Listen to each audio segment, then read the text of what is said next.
الشیطان الرجیم بسم اللہ الرحمن الرحیم رب اشرح لی صدری ویسر لی امری واحلل عقدۃ من لسانی یفقہوا قولی اللہم فقہنا فی الدین اللہم فقہنا فی الدین رب یسر ولا تعسر وتمم بالخیر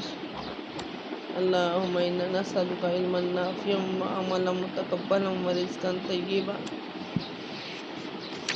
اللہم فقہنا فی القرآن المجید اللہم فقہنا فی القرآن المجید اللہم انا نسألک من خیر ما سألک منہ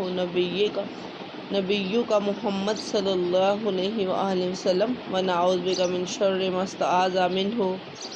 نبیک محمد صلی اللہ علیہ وآلہ وسلم وانت المستعان وعلیک البلاغ ولا حول ولا قوة الا باللہ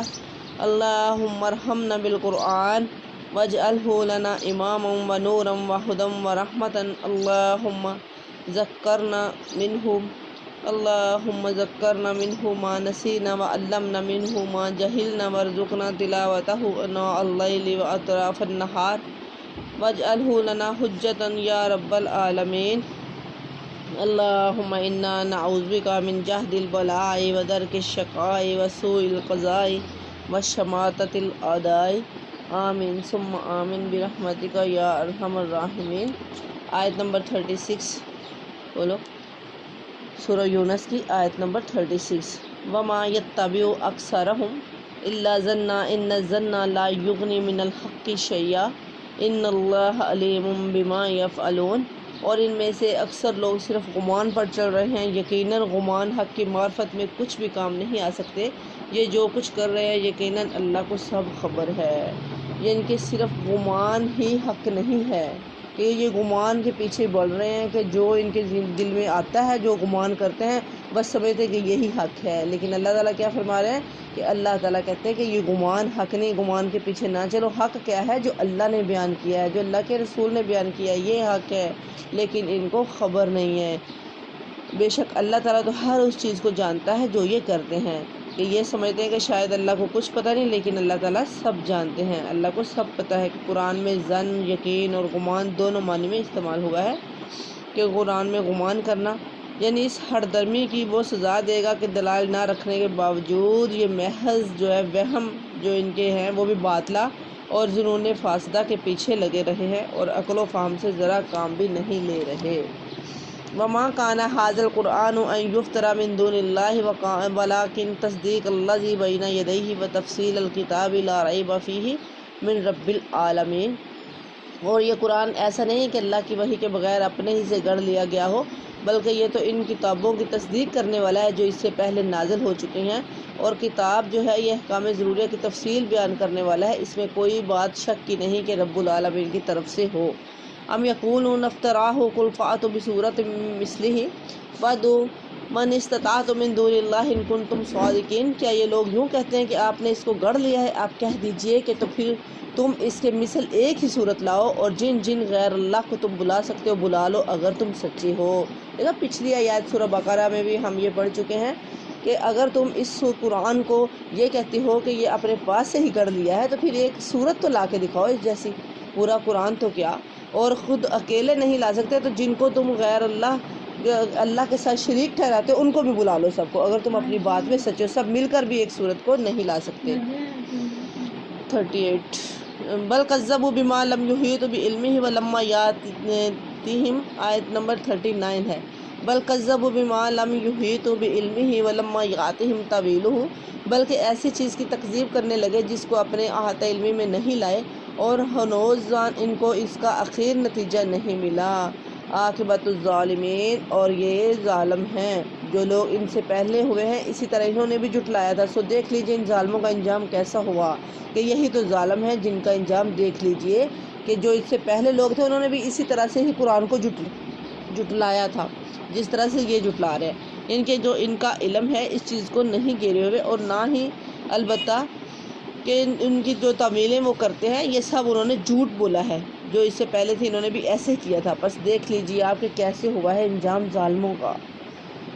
وَمِنْهُمْ مَنْ يُؤْمِنُ بِهِ وَمِنْهُمْ مَنْ لَا يُؤْمِنُ بِهِ وَرَبُّكَ أَعْلَمُ بِالْمُفْسِدِينَ، اور ان میں سے بعض ایسے ہیں جو اس پر ایمان لے آئیں گے اور بعض ایسے کہ اس پر ایمان نہ لائیں گے، اور آپ کا رب مفسدوں کو خوب جانتا ہے۔ وَإِنْ كَذَّبُوكَ فَقُلْ لِي عَمَلِي وَلَكُمْ عَمَلُكُمْ أَنْتُمْ بَرِيئُونَ مِمَّا أَعْمَلُ وَأَنَا بَرِيءٌ مِمَّا تَعْمَلُونَ، اور اگر آپ کو جھٹلاتے رہیں تو یہ کہہ دیجئے کہ میرے لیے میرا عمل اور تمہارے لیے تمہارا عمل، تم میرے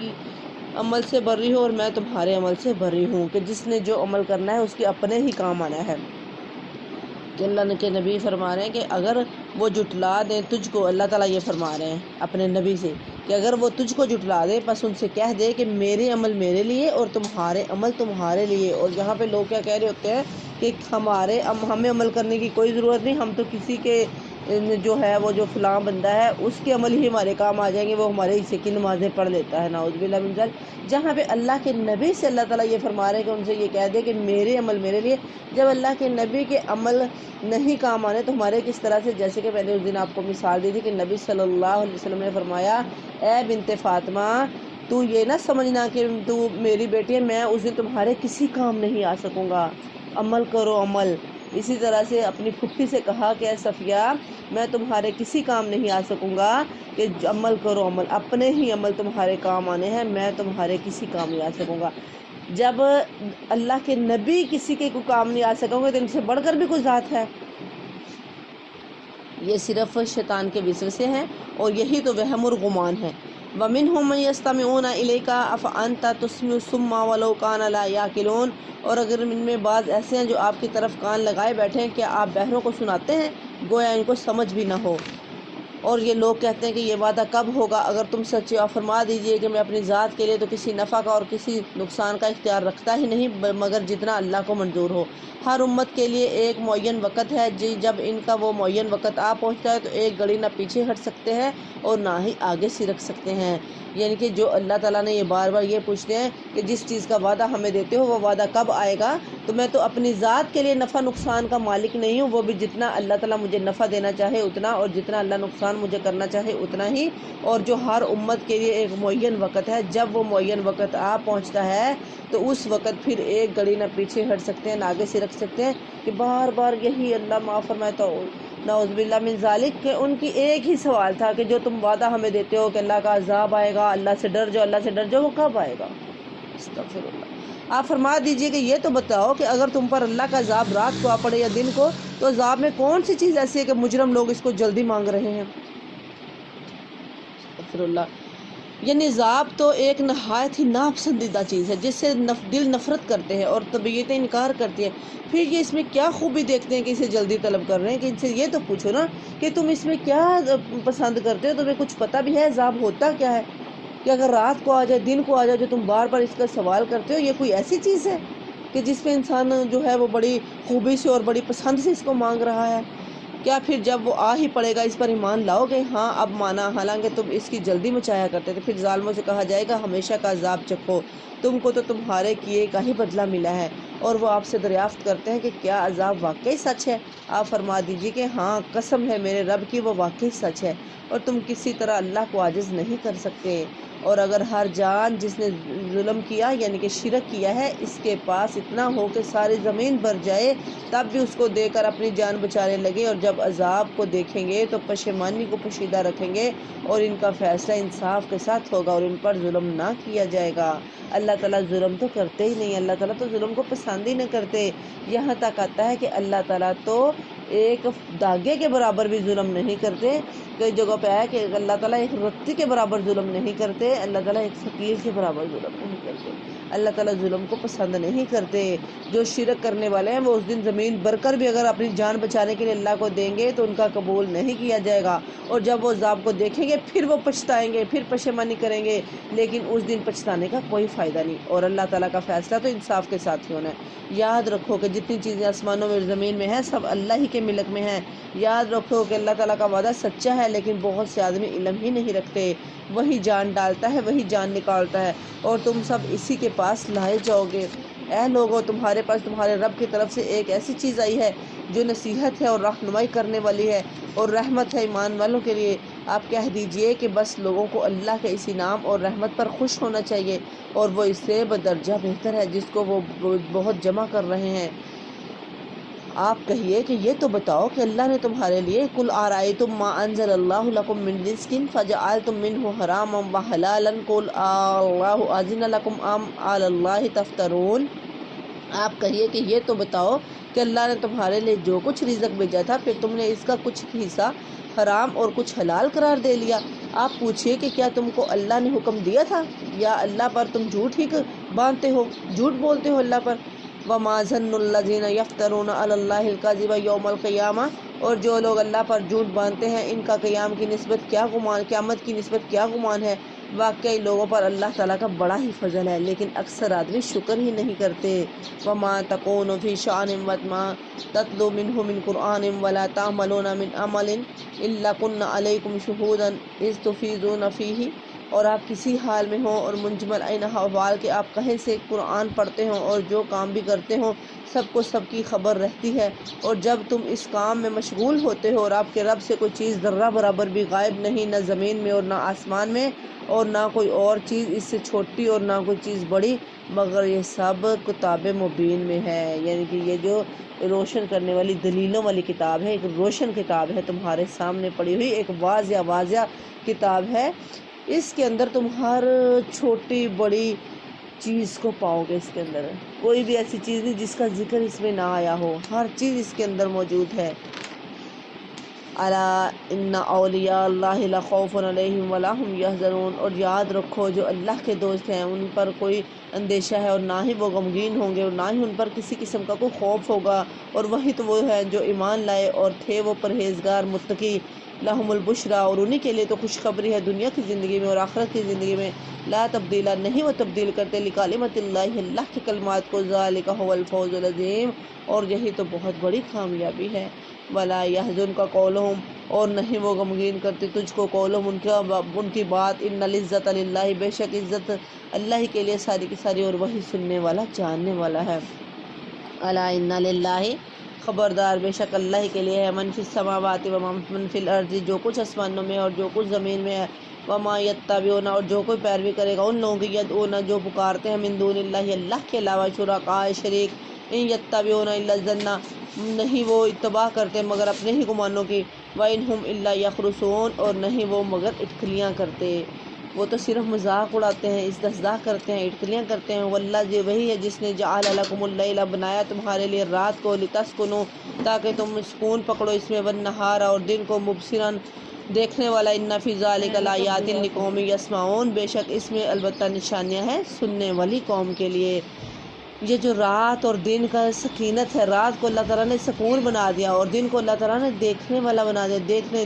بھاگنے دوڑنے کا ذریعہ اللہ نے بنا دیا، دیکھنے کا ذریعہ بنا دیا، کمانے کا ذریعہ بنا دیا، جاگنے کا ذریعہ بنا دیا، اور بے شک اسی میں البتہ سننے والی قوم کے لیے نشانیاں ہیں۔ یعنی کہ جو قوم اگر تھوڑی سی بھی عقل رکھتی ہو تو اس کے لیے اس سے بڑھ کر اور نشانیاں کیا ہو سکتی ہیں، کہ دیکھو اللہ کس طرح سے دن کے بعد رات آ جاتا ہے، پھر اللہ تعالیٰ نے رات کو سکون بنا دیا۔ اگر رات نہ ہوتی تو انسان کیسے سکون پکڑتا،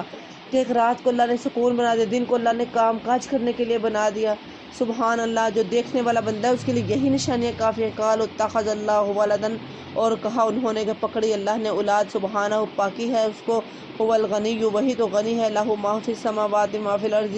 اور اسی کے لیے جو کچھ آسمانوں میں اور جو کچھ زمین میں ہے۔ ان عندکم، اگرچہ تمہارے پاس، من سلطان، کوئی دلیل ہے، بہذا، اس چیز کی، تقولون، جو تم کہتے ہو، کیا تم کہتے ہیں اللہ پر، ما لا تعلمون، جو نہیں تم جانتے، جس چیز کا تمہیں علم ہی نہیں، تم جانتے ہی نہیں، وہ اللہ پر تم جھوٹ باندھتے ہو، وہ اللہ پر بہتان لگاتے ہو، اور اللہ تعالیٰ تو جانتا ہے ہر چیز کو جو آسمانوں میں ہے اور جو زمین میں ہے، اور اللہ تعالیٰ بے پرواہ اس ہر چیز سے، اللہ تعالیٰ کسی چیز کی پرواہ نہیں کرتا۔ اللہ تعالیٰ تو نہ کسی کو اللہ تعالیٰ نے پیدا کیا اور نہ ہی کسی نے پیدا کیا، نہ کسی کو پیدا کیا اور نہ ہی کسی نے پیدا کیا۔ آپ کہہ دیجئے کہ جو لوگ اللہ پر جھوٹ باندھتے ہیں وہ کامیاب نہ ہوں گے، یہ دنیا میں تھوڑا سا عیش ہے، پھر ہمارے پاس ان کو آنا ہے، پھر ان کو ان کے کفر کے بدلے سخت عذاب چکھائیں گے۔ وَاتْلُ عَلَيْهِمْ نَبَأَ نُوحٍ، اور آپ ان کو نوح علیہ السلام کا قصہ پڑھ کر سنائیے کہ جب انہوں نے اپنی قوم سے فرمایا، اے میری قوم، اگر تم کو میرا رہنا اور احکام الہی کی نصیحت کرنا بھاری معلوم ہوتا ہے تو میرا تو اللہ ہی پر بھروسہ ہے۔ تم اپنی تدبیر اپنے شرکا کے پختہ کر لو، پھر تمہاری تدبیر تمہارے گھٹن کا باعث نہ ہونی چاہیے، پھر میرے ساتھ کر گزرو اور مجھ کو مہلت نہ دو۔ پھر بھی اگر تم اعراض ہی کیے جاؤ تو میں نے تم سے کوئی معاوضہ تو نہیں مانگا، میرا معاوضہ تو صرف اللہ ہی کے ذمہ ہے، اور مجھ کو حکم کیا گیا کہ میں مسلمانوں سے رہوں۔ سو وہ لوگ ان کو جھٹلاتے رہے، بس ہم نے ان کو اور جو ان کے ساتھ کشتی میں تھے ان کو نجات دے دی اور ان کو جانشین بنا دیا، اور جنہوں نے ہماری آیتوں کو جھٹلایا تھا ان کو غرق کر دیا۔ سو دیکھنا چاہیے کہ کیسا انجام ہوا ان لوگوں کا جو ڈرائے جا چکے تھے۔ یعنی کہ حضرت نوح علیہ السلام کے ساتھ جو کشتی میں بیٹھے تھے صرف وہی بچے تھے، اسی لیے ان کو آدم ثانی کہا جاتا ہے۔ ان سے ہی پھر آگے وہ خلیفہ بنے، یعنی کہ آگے پھر نسل چلی، باقی ساروں پر عذاب آ گیا تھا۔ اللہ من ذالک، استغفر اللہ، کہ کسی نے بھی ان کے پیغام کو نہیں مانا تھا، اللہ تعالیٰ کی توحید کو نہیں مانا تھا، ان کے پیغام پر اتباع نہیں کی تھی چند لوگوں کے علاوہ، یہاں تک کہ ان کی بیٹا اور ان کا بیوی بھی اس عذاب میں شامل ہو گئی تھی، لیکن سوائے ان کے 2 بیٹوں کے۔ آگے پڑھتے ہیں۔ پھر نوح علیہ السلام کے بعد ہم نے اور رسولوں کو ان کی قوموں کی طرف بھیجا، سو ان کے پاس روشن دلیلیں لے کر آئے، یعنی کہ زمین میں ان بچنے والوں کو ان سے پہلے کے لوگوں کا جانشین بنایا۔ پھر انسانوں کی آئندہ نسل انہی لوگوں بالخصوص حضرت نوح علیہ السلام کے 3 بیٹوں سے چلی، اسی لیے حضرت نوح علیہ السلام کو آدم ثانی کہا جاتا ہے۔ یعنی ایسے دلائل اور معجزات لے کر آئے جو اس بات پر دلالت کرتے تھے کہ واقعی یہ اللہ کے سچے رسول ہیں جنہیں اللہ تعالیٰ نے ہدایت اور رہنمائی کے لیے مبعوث فرمایا ہے، کہ جو بھی پیغمبر آتے واضح دلائل لے کر آتے، لیکن پھر بھی نہ ماننے کی وجہ کیا ہوتی کہ شرک، صرف آڑے آ جا انا، کہ اپنے باپ دادا کے دین کو چھوڑ دیں، ان کے دین کو اپنا لیں، صرف انا، بس اس کے علاوہ اور کچھ نہیں۔ پھر نوح علیہ السلام کے بعد ہم نے اور رسولوں کو ان کی قوموں کی طرف بھیجا، سو وہ ان کے پاس روشن دلیلیں لے کر آئے، پس جس چیز کو انہوں نے شروع میں جھوٹا کہہ دیا، یہ نہ ہوا کہ پھر اس کو مان لیتے۔ اللہ تعالیٰ اسی طرح حد سے بڑھنے والوں کے دلوں پر کفن لگا دیتا ہے، بند لگا دیتا ہے، مہر لگا دیتا ہے اللہ تعالیٰ، جو مانتے ہی نہیں ہے، کہ پہلی دفعہ ہی انکار کر دیا۔ جب پہلی دفعہ انکار کر دیا پھر اس میں انہوں نے تصدیق کی ہم سے غلطی ہو گئی کہ ہم نے جو ہے وہ اللہ کے نبی کو جھٹلا دیا، کہ ایک دفعہ اگر جھٹلا دیا تو پھر اس کو ماننے پہ تیار ہی نہیں ہوئے۔ پھر ان پیغمبروں کے بعد ہم نے موسیٰ علیہ السلام اور ہارون علیہ السلام کو فرعون اور اس کے سرداروں کے پاس اپنی نشانیاں دے کر بھیجا، سو انہوں نے تکبر کیا اور وہ لوگ مجرم قوم تھے۔ پھر جب ان کو ہمارے پاس صحیح دلیل پہنچی تو وہ لوگ کہنے لگے کہ تقریباً یہ تو واضح جادو ہے۔ موسیٰ علیہ السلام نے فرمایا، کیا تم اس صحیح دلیل کی نسبت جبکہ وہ تمہارے پاس پہنچی ایسی بات کہتے ہو؟ کیا یہ جادو ہے؟ حالانکہ جادوگر کامیاب نہیں ہوا کرتے۔ وہ لوگ کہنے لگے، کیا تمہارے پاس اس لیے آئے ہو کہ ہم کو اس طریقے سے ہٹا دو جس پر ہم نے اپنے باپ دادا کو پایا ہے، اور تم دونوں کو دنیا میں بڑائی مل جائے، اور ہم تم دونوں کو کبھی نہ مانیں گے۔ اور فرعون نے کہا کہ میرے پاس تو تمام ماہر جادوگروں کو حاضر کرو۔ فلما جاء السحرة قال لهم موسیٰ القوا ما انتم ملقون۔ پھر جادوگر آئے تو موسیٰ علیہ السلام نے ان سے کہا کہ ڈالو جو کچھ تم ڈالنے والے ہو۔ فلما القوا قال موسیٰ ما جئتم به السحر ان اللہ سیبطلہ ان اللہ لا یصلح عمل المفسدین۔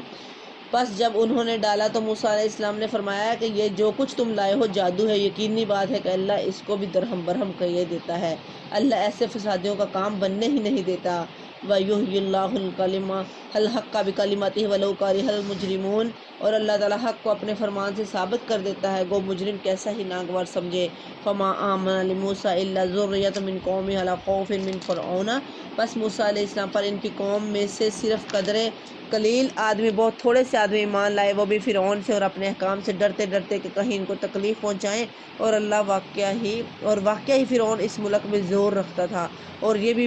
بات حق تھی کہ وہ حد سے باہر نکل جاتا، وہ حد سے بڑا ہوا تھا، اسراف کرنے والا تھا ظلم و زیادتی میں۔ وقال موسیٰ یا قوم ان کنتم آمنتم باللہ فعلیہ توکلوا ان کنتم مسلمین۔ اور موسیٰ علیہ السلام نے کہا کہ اے میری قوم، اگر تم اللہ پر ایمان رکھتے ہو تو اسی پر توکل کرو، اور اگر تم مسلمان ہو فقالوا علی اللہ توکلنا ربنا لا تجعلنا فتنة للقوم الظالمین۔ اور انہوں نے عرض کیا کہ ہم نے اللہ ہی پر توکل کیا ہے، ہمارے پروردگار ہم کو ان ظالموں کے لیے فتنہ نہ بنا۔ وَنَجِّنَا بِرَحْمَتِكَ مِنَ الْقَوْمِ الْكَافِرِينَ، اور ہم نے اپنی رحمت سے ان کافر لوگوں سے نجات دے۔ اوحینا الی موسیٰ و اخیہ ان تبوؤا لقومکما بمصر بیوتا واجعلوا بیوتکم قبلۃ واقیموا الصلاۃ وبشر المؤمنین۔ اور ہم نے موسیٰ علیہ السلام اور ان کے بھائی کے پاس وحی بھیجی کہ تم دونوں اپنے ان لوگوں کے لیے مصر میں گھر برقرار رکھو، اور تم سب اپنے انہی گھروں کو نماز پڑھنے کی جگہ قرار دے لو اور نماز کے پابند رہو، اور آپ مسلمانوں کو بشارت دے دیں، خوشخبری دے دیں ایمان والوں کو۔ وقال موسیٰ ربنا انک آتیت فرعون وملأہ زینۃ واموالا فی الحیاۃ الدنیا۔ اور موسیٰ علیہ السلام نے عرض کیا، اے ہمارے رب، تو نے فرعون کو اور اس کے سرداروں کو سامان زینت اور طرح طرح کے مال دنیاوی زندگی میں دیے۔ اے ہمارے رب، اسی واسطے دیے ہیں کہ وہ تیری راہ سے گمراہ کریں۔ اے ہمارے رب، ان کے مالوں کو نیست و نابود کر دے اور ان کے دلوں کو سخت کر دے، پس یہ ایمان نہ لانے پائے یہاں تک کہ دردناک عذاب کو دیکھ لیں۔ استغفر اللہ۔ قال قد اجیبت دعوتکما فاستقیما ولا تتبعان سبیل الذین لا یعلمون۔ حق تعالیٰ نے فرمایا کہ تم دونوں کی دعا قبول کر لی گئی، سو تم ثابت قدم رہو اور ان لوگوں کی راہ نہ چلنا جن کو علم ہی نہیں۔ وجاوزنا بنی اسرائیل البحر فاتبعهم فرعون وجنودہ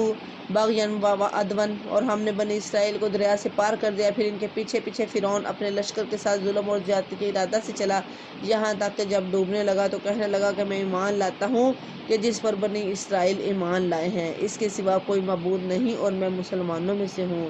الآن وقد عصیت قبل وکنت من المفسدین۔ اور اب تحقیق نافرمانی کی، اب ایمان لاتا ہے اور پہلے سرکشی کرتا ہے۔ یعنی کہ جب جواب دیا گیا نا، اس نے کہا کہ میں اب مسلمان ہوں، تو جواب دیا گیا کہ اب ایمان لاتا ہے اور پہلے سرکشی کرتا رہا اور مفسدوں میں داخل رہا۔ فَالْيَوْمَ نُنَجِّيكَ بِبَدَنِكَ لِتَكُونَ لِمَنْ خَلْفَكَ آیَاتًا وَإِنَّ كَثِيرًا مِنَ النَّاسِ عَنْ آیَاتِنَا لَغَافِلُونَ۔ پس آج ہم صرف تیری لاش کو نجات دیں گے تاکہ تو ان کے لیے نشان عبرت ہو جو تیرے بعد ہے، اور حقیقت یہ ہے کہ بہت سے آدمی ہماری نشانیوں سے غافل ہیں۔ کہ اس وقت جب اس ڈوبنے لگا تو پھر کہنے لگا کہ میں بھی ایمان لاتا ہوں جس پر بنی اسرائیل ایمان لائے، اور میں بھی ایمان لاتا ہوں اس کے سوا کوئی معبود نہیں اور میں مسلمانوں میں سے ہوں۔ پھر فرعون بھی ایمان لایا تھا میری پیاری بہنوں، لیکن جب موت کو دیکھ کے کوئی ایمان لاتا ہے تو اس کا ایمان قبول نہیں کیا جاتا۔ اللہ تعالیٰ نے کیا کہا کہ اب تو ایمان لاتا ہے، پہلے ساری زندگی تو سرکشی کرتا رہا، نافرمانوں میں سے رہا، اب تیرا ایمان قبول نہیں ہے۔ بلکہ فرشتوں نے مٹی اٹھا کے اس کے منہ کے اندر ڈال دی کہ وہ بول ہی نہ سکے۔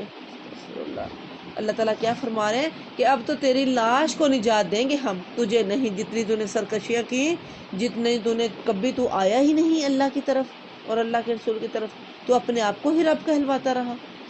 کبھی تو نے سوچا ہی نہیں کہ میں غلط ہوں، اللہ پر ایمان لے آؤں میرے، کہ اپنے آپ کو ہی رب کہلواتا رہا۔ یہ نہیں سوچا کہ جس نے پیدا کیا وہی رب ہے۔ اب جو لاش ہے اس کو نجات کیوں دی؟ تاکہ یہ ان لوگوں کے لیے جو تیرے بعد آنے والے ہیں ان کے لیے نشان عبرت ہو جائے۔ اور حقیقت یہ ہے کہ بہت سے آدمی ہماری نشانیوں سے غافل ہیں۔ اللہ کو پتہ تھا نا، ایسے ہی ہے نا، بہت سے کیا، بہت کم لوگ ہیں، بہت ہی کم لوگ، بہت ہی زیادہ۔ اللہ تعالیٰ کا فرمان بالکل سچا ہے کہ بہت زیادہ ایسے ہیں کہ جو ہماری نشانیوں سے غافل ہے، کہ اب وہ سامنے عبرت ہے اور وہاں پہ مصر میں کیا ہو رہا ہے۔ چلو ہمارے جیسے تو نیٹ پہ ہی دیکھتے ہیں، وہاں پہ گئے ہی نہیں، لیکن یہاں پہ سامنے بہت ساری ایسی چیزیں اللہ تعالیٰ عبرت کے طور پہ پیش کر رہے ہیں، کسی کو کوئی اثر نہیں۔ وہاں پہ اسی طرح سے ہی جو فرعون کی لاش ہے اس کے پاس ہنستے ہوئے، دوپٹے سروں پہ نہیں ہیں، ہنستے ہوئے موویاں بنا رہے ہیں۔ استغفر اللہ، نعوذ باللہ من ذالک۔ یہ تو عبرت ہے۔ اور اللہ تعالیٰ کا فرمان ہے کہ جس علاقے میں، جس جگہ پہ اللہ کا عذاب آیا ہے وہاں سے روتے ہوئے گزرو،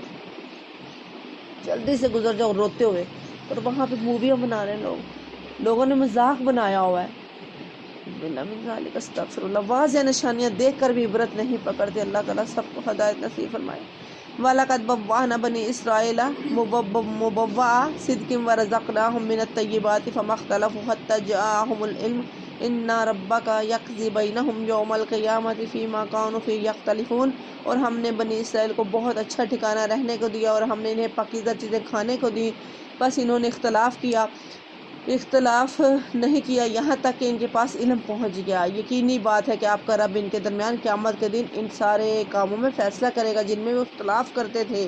فَإِن كُنتَ فِي شَكٍّ مِّمَّا أَنزَلْنَا إِلَيْكَ فَاسْأَلِ الَّذِينَ يَقْرَؤُونَ الْكِتَابَ مِن قَبْلِكَ لَقَدْ جَاءَكَ الْحَقُّ مِن رَّبِّكَ فَلَا تَكُونَنَّ مِنَ الْمُمْتَرِينَ۔ پر پھر اگر آپ اس کی طرف سے شک میں ہوں جس کو ہم نے آپ کے پاس بھیجا ہے تو آپ ان لوگوں سے پوچھ دیکھیے جو آپ سے پہلے کتابوں کو پڑھتے ہیں کہ بے شک آپ کے پاس آپ کے رب کی طرف سے سچی کتاب آئی ہے، آپ ہرگز شک کرنے والوں میں سے نہ ہوں کہ ان سے پوچھیے۔ اگر آپ اس کتاب میں شک کرتے ہیں تو جو پہلے آئے ہیں کتابیں آئی ہیں ان کے بارے میں جن پر آپ ایمان لاتے ہیں، جو آپ کے ساتھی ہیں ان سے پوچھیے کہ پہلے جو کتابیں آئی ہیں کیا سچی تھیں، کیا وہ آئی ہیں کتابیں، ان سے پوچھو۔ اگر وہ سچے ہیں تو ضرور بتائیں گے کہ ہمارے پاس کتابیں آئی ہیں،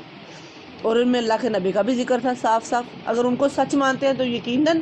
وہ اللہ کے نبی کو بھی سچ مانیں گے۔ وَلَا تَكُونَنَّ مِنَ الَّذِينَ كَذَّبُوا بِآيَاتِ اللَّهِ فَتَكُونَ مِنَ الْخَاسِرِينَ، اور نہ ان لوگوں میں سے ہوں جنہوں نے اللہ تعالیٰ کی آیتوں کو جھٹلایا، کہیں آپ گھاٹا پانے والوں میں سے نہ ہو جائیں۔ ان الذین حقت علیہم کلمۃ ربک لا یؤمنون، یقیناً جن لوگوں کے حق میں آپ کے رب کی بات ثابت ہو چکے ہیں وہ ایمان نہ لائیں گے۔ وَلَوْ جَاءَتْهُمْ كُلُّ آیَاتٍ حَتَّى يَرَوُا الْعَذَابَ الْأَلِیمَ، اور اگرچہ ان کے پاس تمام نشانیاں پہنچ گئیں جب تک کہ وہ دردناک عذاب کو نہ دیکھ لیں۔ فَلَوْلَا كَانَتْ قَرْيَةٌ آمَنَتْ فَنَفَعَهَا إِيمَانُهَا إِلَّا قَوْمَ يُونُسَ، چنانچہ کوئی بستی ایمان نہ لائی کہ ایمان لانا اس کو نافع ہوتا سوائے یونس علیہ السلام کی قوم کے۔ جب وہ ایمان لے آئے تو ہم نے رسوائی کے عذاب کو دنیوی زندگی میں ان پر سے ٹال دیا اور ان کو ایک وقت خاص تک ان کے لیے زندگی سے فائدہ اٹھانے کا موقع دیا۔ حضرت یونس علیہ السلام جب اپنے قوم میں اللہ تعالیٰ کا حکم پہنچاتے رہے اور اپنے لوگوں کو اللہ کے عذاب سے ڈراتے رہے، جب انہوں نے اللہ کے نبی کی بات کو نہ مانا تو اللہ کے نبی نے بہت دیر تک اللہ کا پیغام پہنچاتے رہے، لیکن جب نہ مانا تو وہاں سے نکل پڑے اس بستی سے، کہتے کہ تم اللہ کی بات نہیں مانتے ہو تو مجھے ڈر ہے کہ تم پر عذاب آ جائے۔ تو جیسے ہی حضرت یونس علیہ السلام اس بستی سے نکلے اس وقت فوراً سے ان کو احساس ہوا کہ ہم سے ہمارے پیغمبر چلے گئے ہیں تو کہیں ہم پر عذاب نہ آ جائے۔ فوراً ڈر گئے اللہ سے نا، جیسے حضرت یونس علیہ السلام اس قوم سے نکلے فوراً سے اللہ سے ڈر کر تو سارے مرد عورتیں بچے سارے کے سارے ہی، یہاں تک کہ اپنے جانوروں کو بھی لے آئے کھلے میدان کے اندر اور روئے گڑ گڑائے،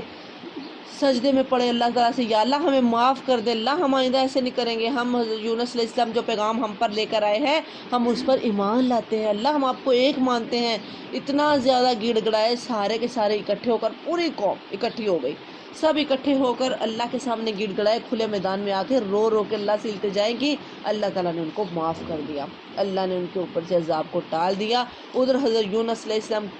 کیونکہ اللہ تعالیٰ کے حکم کا انتظار نہیں کیا، کہ اللہ نے حکم نہیں دیا کہ یہاں سے نکل جاؤ اور میں ان پر عذاب کروں گا، تو صرف اس بات پر جب کشتی میں بیٹھے کہیں اور کسی اور بستی میں جانے کے لیے تو وہ ایک دم سے جو کشتی ڈولنے لگ گئی تو وہ ملاح نے کہا کہ کسی ایک آدمی کو دریا میں سمندر میں پھینکنا پڑے گا، سمندر کے اندر، تو وہ قرعہ ڈالا گیا، قرعہ اندازی کی گئی کہ کس کو پھینکا جائے، تو حضرت یونس علیہ السلام کا نام آیا، لیکن انہوں نے کہا کہ نہیں یہ تو حق کا پیغام دینے والا ہے، اور ان کی شخصیت کو دیکھتے ہوئے کہ نہیں یہ تو ایسا نہیں کہ ان کو پھینکا جائے، یہ تو بڑا نیک اور بڑا اچھا انسان ہے تو اس کو تو نہیں پھینکنا۔ پھر دوبارہ قرعہ ڈالا گیا، پھر دوبارہ 3 دفعہ قرعہ ڈالا گیا، تینوں دفعہ یونس علیہ السلام کا نام نکلا، پھر انہوں نے حضرت یونس علیہ السلام کو سمندر میں پھینک دیا۔ ویسے ہی اللہ تعالیٰ نے حکم دیا مچھلی کو کہ اس کو نگلے، نہ ہی اس کی ہڈیوں کو چبانا ہے نہ ہی اس کے گوشت کو کھانا ہے۔ اللہ تعالیٰ نے مچھلی کو حکم دیا، مچھلی نے اپنے پیٹ کے اندر رکھا حضرت یونس علیہ السلام کو، یہاں تک کہ حضرت یونس علیہ السلام نے یہ سمجھا کہ شاید میں مر گیا ہوں، اپنے آپ کو مردہ پایا، لیکن جیسے ہی انہوں نے اپنے جسم کو ہلایا انہوں نے کہا نہیں میں زندہ ہوں۔ پھر انہوں نے کچھ آوازیں سنی کہ یہ کیا آوازیں ہیں، پھر ان کو بتایا گیا کہ یہ سارے جتنے بھی جانور ہیں یہ اللہ کی تعریف بیان کرتے ہیں۔ انہوں نے خود سنی کہ سمندروں کے اندر بھی جو جاندار چیزیں وہ ساری اللہ کی تعریفیں بیان کرتے ہیں، سبحان اللہ۔ انہوں نے دیکھا کہ ہر چیز اللہ کی تعریف بیان کرتی ہے۔ پھر اللہ تعالیٰ کے حکم سے حضرت یونس علیہ السلام کو مچھلی نے جو ہے وہ باہر نگل دیا ساحل پر، کنارے پر، تو جب حضرت یونس علیہ السلام نے اپنے آپ کو نڈال، کیونکہ بھوکے پیاسے ایک جگہ بند وہ اپنے آپ کو نڈال پایا، تو وہاں پر اللہ تعالیٰ کے حکم سے اللہ تعالیٰ نے ایک جو ہے وہ کدو کی بیل کا ذکر آتا ہے کہ وہ اگائی گئی، جس کو کھاتے رہے حضرت یونس علیہ السلام، اور جس سے پھر دوبارہ توانا ہو گئے، تندرست صحت مند ہو گئے اور دوبارہ اپنی قوم میں واپس آ گئے۔ لا الہ الا انت سبحانک انی کنت من الظالمین پڑھتے رہے تھے، یہ کہ اللہ تعالیٰ مجھے میرے گناہوں پر میں ظالموں میں سے نہ ہو جاؤں۔ اللہ تو ایک ہے، تیرے علاوہ کوئی معبود نہیں، لا الہ الا انت، کہ نہیں کوئی معبود تیرے علاوہ، کیا ہے، لا الہ الا انت انت سبحانک انی کنت من الظالمین، بے شک میں ہی پاکی بیان کرتا ہوں آپ کی، اور اللہ اگر تو نے مجھے معاف نہ کیا تو کہیں میں ظالموں میں سے نہ ہو جاؤں، اللہ مجھے معاف کر دے، تو معاف کرنے والا ہے اللہ، تیرے علاوہ کوئی نہیں، میں تیری پاکی بیان کرتا ہوں،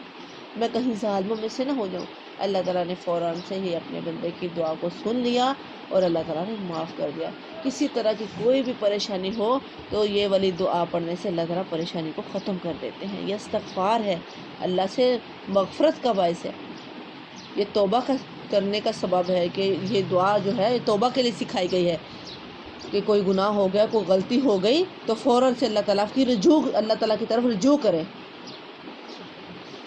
یہ جو لوگ، بہت سارے لوگ اس طرح سے کہتے ہیں نا کہ یہ اس کو جو ہے وہ اتنی دفعہ ہی پڑھنا چاہیے، اس سے زیادہ دفعہ پڑھیں گے تو یہ باری ہو جائے گی، یہ بوجھل ہو جائے گی، یہ سب جھوٹ ہے۔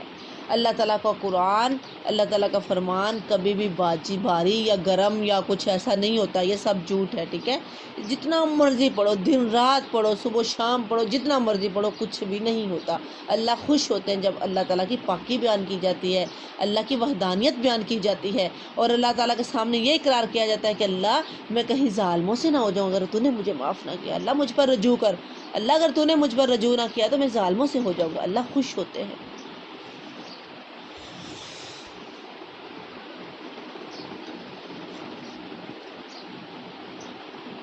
ان الذین حقت علیہم کلمۃ ربک لا یؤمنون، یقیناً جن لوگوں کے حق میں آپ کے رب کی بات ثابت ہو چکی ہے وہ ایمان نہ لائیں گے۔ وَلَوْ جَاءَتْهُمْ كُلُّ آیَاتٍ حَتَّىٰ يَرَوُا الْعَذَابَ الْأَلِيمَ، گویا ان کے پاس تمام نشانیاں پہنچ گئی جب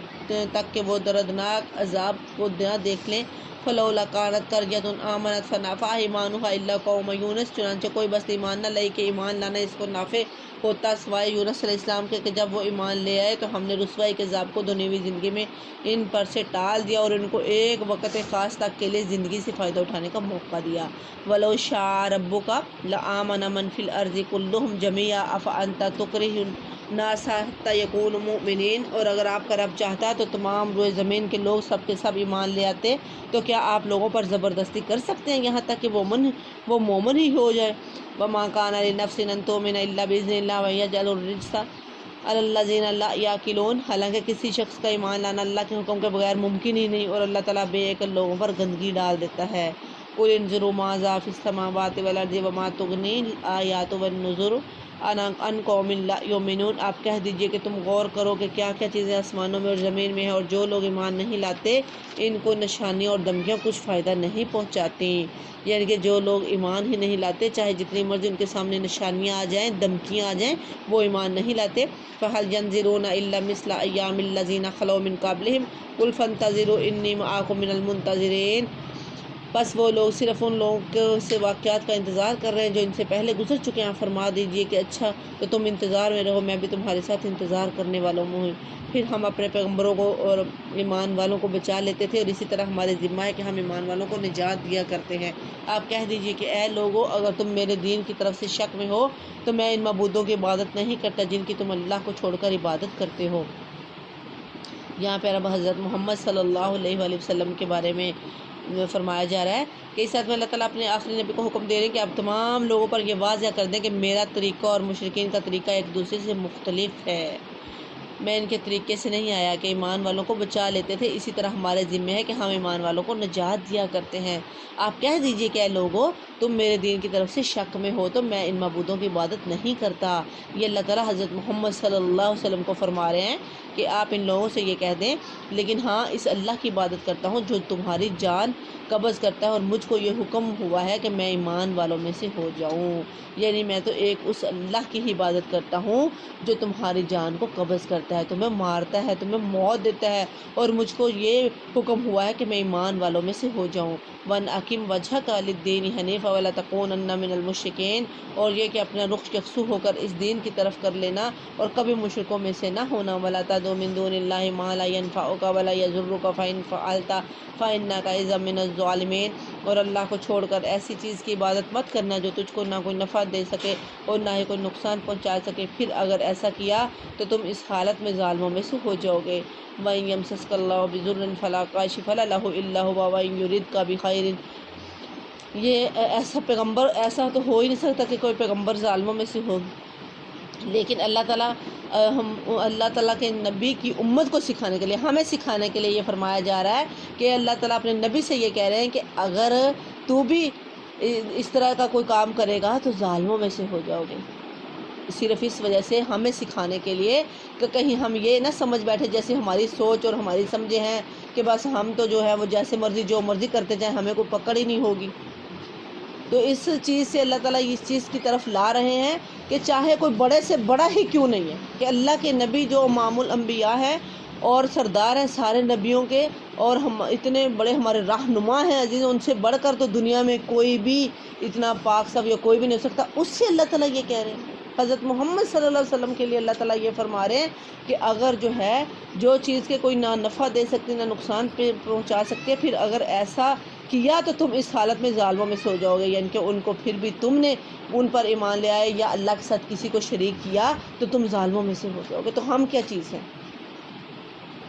لیکن ہمیں سمجھ نہیں ہے۔ اللہ تعالیٰ ہمیں صحیح معنوں میں قرآن کی سمجھ عطا فرمائے، اللہ ہمیں اسے پڑھنے کی اور اس پر عمل کرنے کی توفیق عطا فرمائے، اللہ تعالیٰ ہمیں فہم میں زیادہ کر دے۔ وَإِن يَمْسَسْكَ اللَّهُ بِضُرٍّ فَلَا كَاشِفَ لَهُ إِلَّا هُوَ وَإِن يُرِدْكَ بِخَيْرٍ فَلَا رَادَّ لِفَضْلِهِ یُصِیبُ بِهِ مَن یَشَاءُ وَمِنْ عِبَادِهِ وَهُوَ الْغَفُورُ الرَّحِیمُ، اور اگر تم کو اللہ کو کوئی نقصان پہنچائے تو اس کے علاوہ اور کوئی اس کو دور کرنے والا نہیں، اور اگر وہ تم کو کوئی خیر پہنچانا چاہے تو اس کے فضل کا کوئی ہٹانے والا نہیں، وہ اپنا فضل اپنے بندوں میں سے جس پر چاہے نچھاور کر دے، اور وہ بڑی مغفرت والا اور رحم والا ہے۔ قُلْ يَا أَيُّهَا النَّاسُ قَدْ جَاءَكُمُ الْحَقُّ مِن رَبِّكُمْ فَمَنِ اهْتَدَىٰ فَإِنَّمَا يَهْتَدِي لِنَفْسِهِ وَمَن ضَلَّ فَإِنَّمَا يَضِلُّ، اور آپ کہہ دیجئے کہ اے لوگوں تمہارے پاس حق تمہارے رب کی طرف سے پہنچ چکا ہے، اس لیے جو شخص راہ راست پر آ جائے بس وہ اپنے واسطے راہ راست پر آئے تو اس پر ہے جو اس نے کمایا ہوا، جو شخص بے راہ رہے گا تو اس کا بے راہ ہونا اسی پر پڑے گا، اور میں تم پر مسلط نہیں کیا گیا۔ وَاتَّبِعْ مَا یُوحَىٰ إِلَيْکَ وَاصْبِرْ حَتَّىٰ يَحْکُمَ اللَّهُ وَهُوَ خَیْرُ الْحَاکِمِینَ، اور آپ اس کی اتباع کرتے رہے جو کچھ آپ کے پاس وہی بھیجی جاتی ہے، اور صبر کیجئے یہاں تک کہ اللہ فیصلہ کر دے، اور وہ سب فیصلہ کرنے والوں میں اچھا ہے۔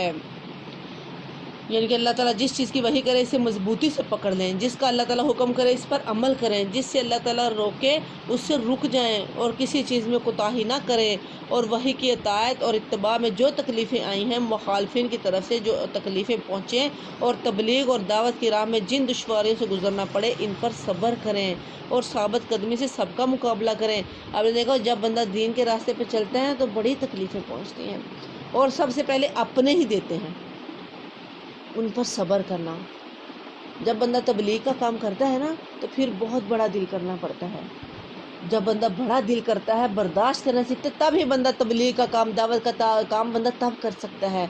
تو جب بندہ کا دل تو کیونکہ بہت کچھ سننا پڑتا ہے، ہمارے حضرت محمد صلی اللہ علیہ وسلم جو ہمارے نبی ہیں ان پر کتنی تکلیفیں پہنچی،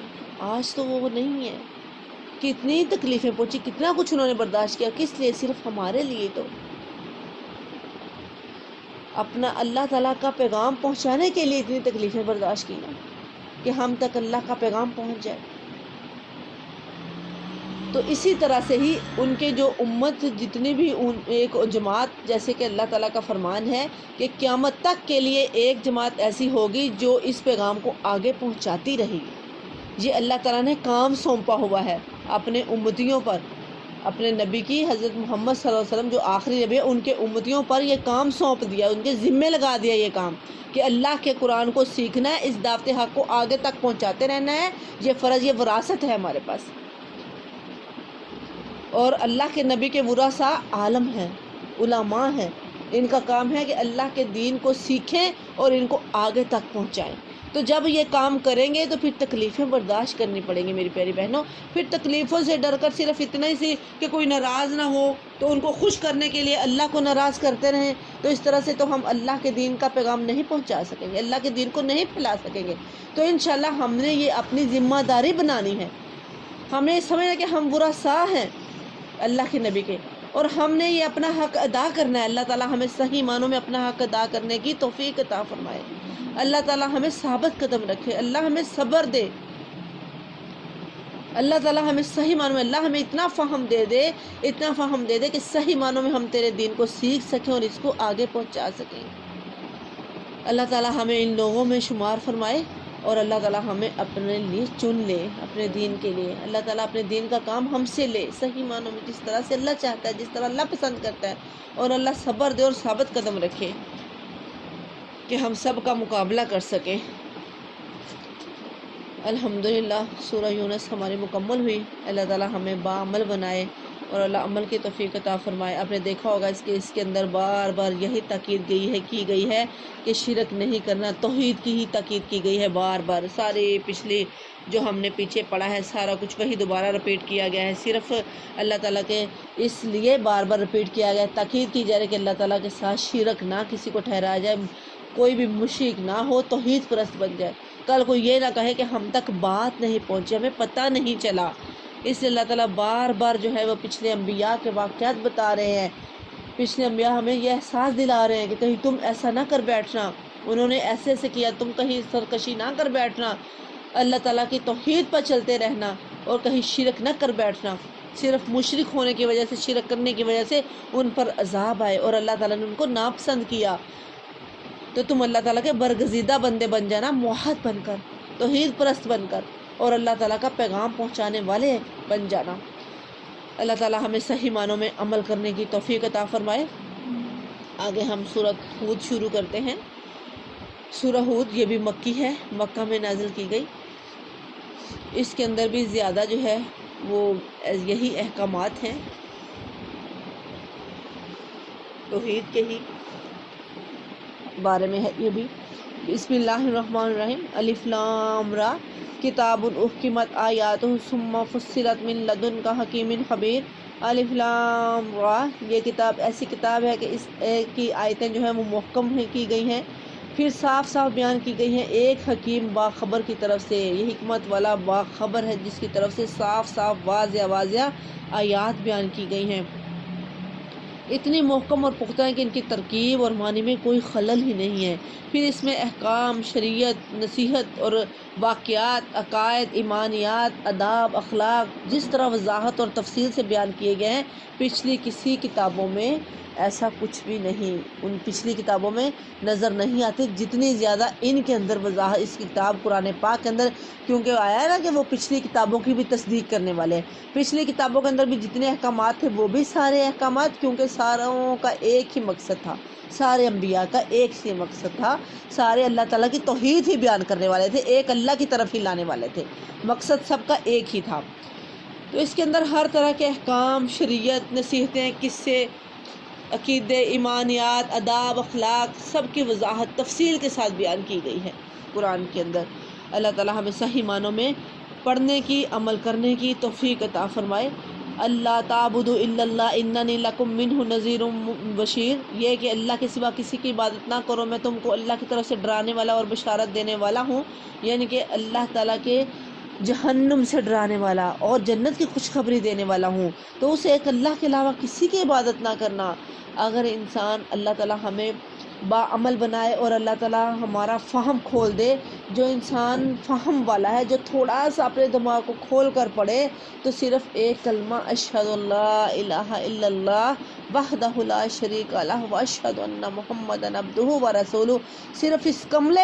اس کلمے پر جو جس طرح سے ہم زبان سے پڑھتے ہیں، اس طرح سے اگر ہم اس پر عمل کر لیں تو کسی اور چیز کی ضرورت، یہی تو سارا کچھ ہے پورے قرآن کے اندر، یہی تو، جو بندہ صرف اس ایک کلمے پر عمل کر لے صحیح معنوں میں تو وہی کامیاب ہو گیا، اور یہی کلمہ قیامت والے دن بہت بھاری ہو جائے گا ترازو میں۔ جس کے پاس کوئی عمل بھی نہیں ہوگا، کوئی عمل بھی نہیں ہوگا، کہ اتنا سا پرزہ ہی اگر مل گیا تو اسی سے اللہ تعالیٰ اس کو جنت میں بھیج دے گا، یہی اس کے لیے بہت بھاری ہو جائے گا، اس کا پلڑا جس پلڑے کے اندر یہ ہوگا وہ بہت بھاری ہو جائے گا۔ تو زبان سے تو اس کو عیسائی بھی پڑھتے ہیں، یہودی بھی پڑھتے ہیں، یہاں تک کہتے ہیں کہ ہم تو قرآن کو بھی پڑھتے ہیں۔ میری بہنوں، اس طرح سے پڑھنے کا کوئی فائدہ نہیں ہے، صحیح معنوں میں ایمان کے ساتھ پڑھنا، اخلاص کے ساتھ پڑھنا، کہ اللہ تعالیٰ ہمیں اس معنی پر عمل کرنے کی توفیق عطا فرمائے اور ہم اس کی فہم تک پہنچے کہ اس کے اندر کیا پوشیدہ ہے، کہ اسے ایک اللہ کی گواہی دینا جس کے ساتھ پھر نہ ربوبیت میں نہ الوہیت میں کوئی شریک ٹھہرانا۔ کلمہ تو سبھی پڑھتے ہیں جتنے بھی شرک کرتے ہیں۔ اللہ تعالیٰ ہمیں شرک سے بچائے، اللہ صحیح معنوں میں ہمیں موحد بنا دے، اللہ پسند کر لے، اللہ توحید پرست بنا دے، اللہ سب کو ہدایت نصیب فرمائے اور صحیح معنوں میں اللہ کے نبی کے راستے پر چلنے والا بنا دے، ان کی اتباع کرنے والا بنا دے۔ جو اللہ کے راستے پر چل پڑے گا تو وہی تو اللہ کا راستہ ہے، جو اللہ کے نبی کے راستے پر چل پڑے گا وہی اللہ کا راستہ ہے۔ اللہ تعالیٰ کا فرمان ہے کہ جو میرے نبی کی اطاعت کر لے گا سمجھو اس نے میری اطاعت کر لی۔ اللہ کے نبی کی اتباع میں ہی کامیابی ہے۔ وَأَنِ اسْتَغْفِرُوا رَبَّكُمْ ثُمَّ تُوبُوا إِلَيْهِ يُمَتِّعُكُم مَتَاعًا حَسَنًا إِلَىٰ أَجَلٍ مُّسَمًّى وَيُؤْتِ كُلَّ ذِي فَضْلٍ فَضْلَهُ وَإِن تَوَلَّوْا فَإِنِّي أَخَافُ عَلَيْكُمْ عَذَابَ يَوْمٍ كَبِيرٍ۔ اور کہہ دیجئے ان قریب تم لوگ اپنے گناہ اپنے رب سے معاف کراؤ، پھر اسی کی طرف متوجہ رہو اور تم کو وقت مقرر تک اچھا سامان زندگی دے گا اور ہر زیادہ عمل کرنے والے کو دنیا میں بھی ثواب دے گا، اور اگر تم لوگ اعراض کرتے رہے تو مجھ کو تمہارے لیے ایک بڑے دن کے عذاب کا اندیشہ ہے۔ معاف فرمائے۔ اللہ تعالیٰ صحیح معنوں میں بعمل بنا دے۔ اللہ تعالیٰ کہہ رہے ہیں کہ اسی کی طرف متوجہ رہو اور وہ تم کو وقت مقرر تک ایک اچھا سامان زندگی دے گا، یعنی کہ دنیا میں دیکھو ایک وقت مقرر تک ہم موجود ہیں تو یہاں پہ تو بہت ہی اچھا نفع بخش سامان ہے، لیکن اسی میں ہی دل نہ لگا لو، اسی کو ہی سارا کچھ نہ سمجھ بیٹھو کہ بھائی یہی ہے، آگے تو ہے ہی نہیں۔ آخرت کو یاد رکھو، اس کی طرف جو ہے وہ تاکید کی گئی ہے کہ آخرت کو یاد رکھو، اور وہ جو ہے وہ زیادہ عمل کرنے کو زیادہ ثواب دے گا، جو زیادہ یہاں پہ عمل کرنے والا ہوگا، آخرت کو زیادہ یاد کرنے والا ہوگا اور آخرت کو مد نظر رکھتے ہوئے دنیا میں وقت گزارے گا تو اسی کے لیے سارا کچھ۔ اور جو اسے منہ پھیر لے گا، جو اسے راز کرے گا، تو اللہ تعالیٰ کہتے ہیں کہ مجھے ڈر ہے اس بڑے دن کا کہ جو قیامت والا دن جب ہوگا تو پھر تم پر کیا حالات ہوں گے تمہارے، اس دن کا ڈر ہے۔ اِلَى اللَّهِ مَرْجِعُكُمْ وَهُوَ عَلَىٰ كُلِّ شَيْءٍ قَدِيرٌ، اور تم کو اللہ ہی کے پاس جانا ہے اور وہ ہر چیز کے اوپر قدرت رکھنے والا ہے۔ یاد رکھو وہ لوگ اپنے سینوں کو دوہرا کیے دیتے ہیں تاکہ اپنی باتوں اللہ سے چھپا سکیں۔ یاد رکھو کہ وہ لوگ جس وقت اپنے کپڑے لپیٹتے ہیں وہ اس وقت بھی سب جانتا ہے، اور جو کچھ وہ چھپاتے ہیں، جو کچھ وہ ظاہر کرتے ہیں، بالیقین وہ دلوں کے اندر کی باتیں بھی جانتا ہے۔ اللہ تعالیٰ کو سب علم ہے، اللہ جانتا ہے چھپے کو بھی اور واضح۔ اس کی شان نزول میں مفسرین کا اختلاف ہے، اس لیے اس کے مفہوم میں بھی اختلاف ہے۔ تاہم صحیح بخاری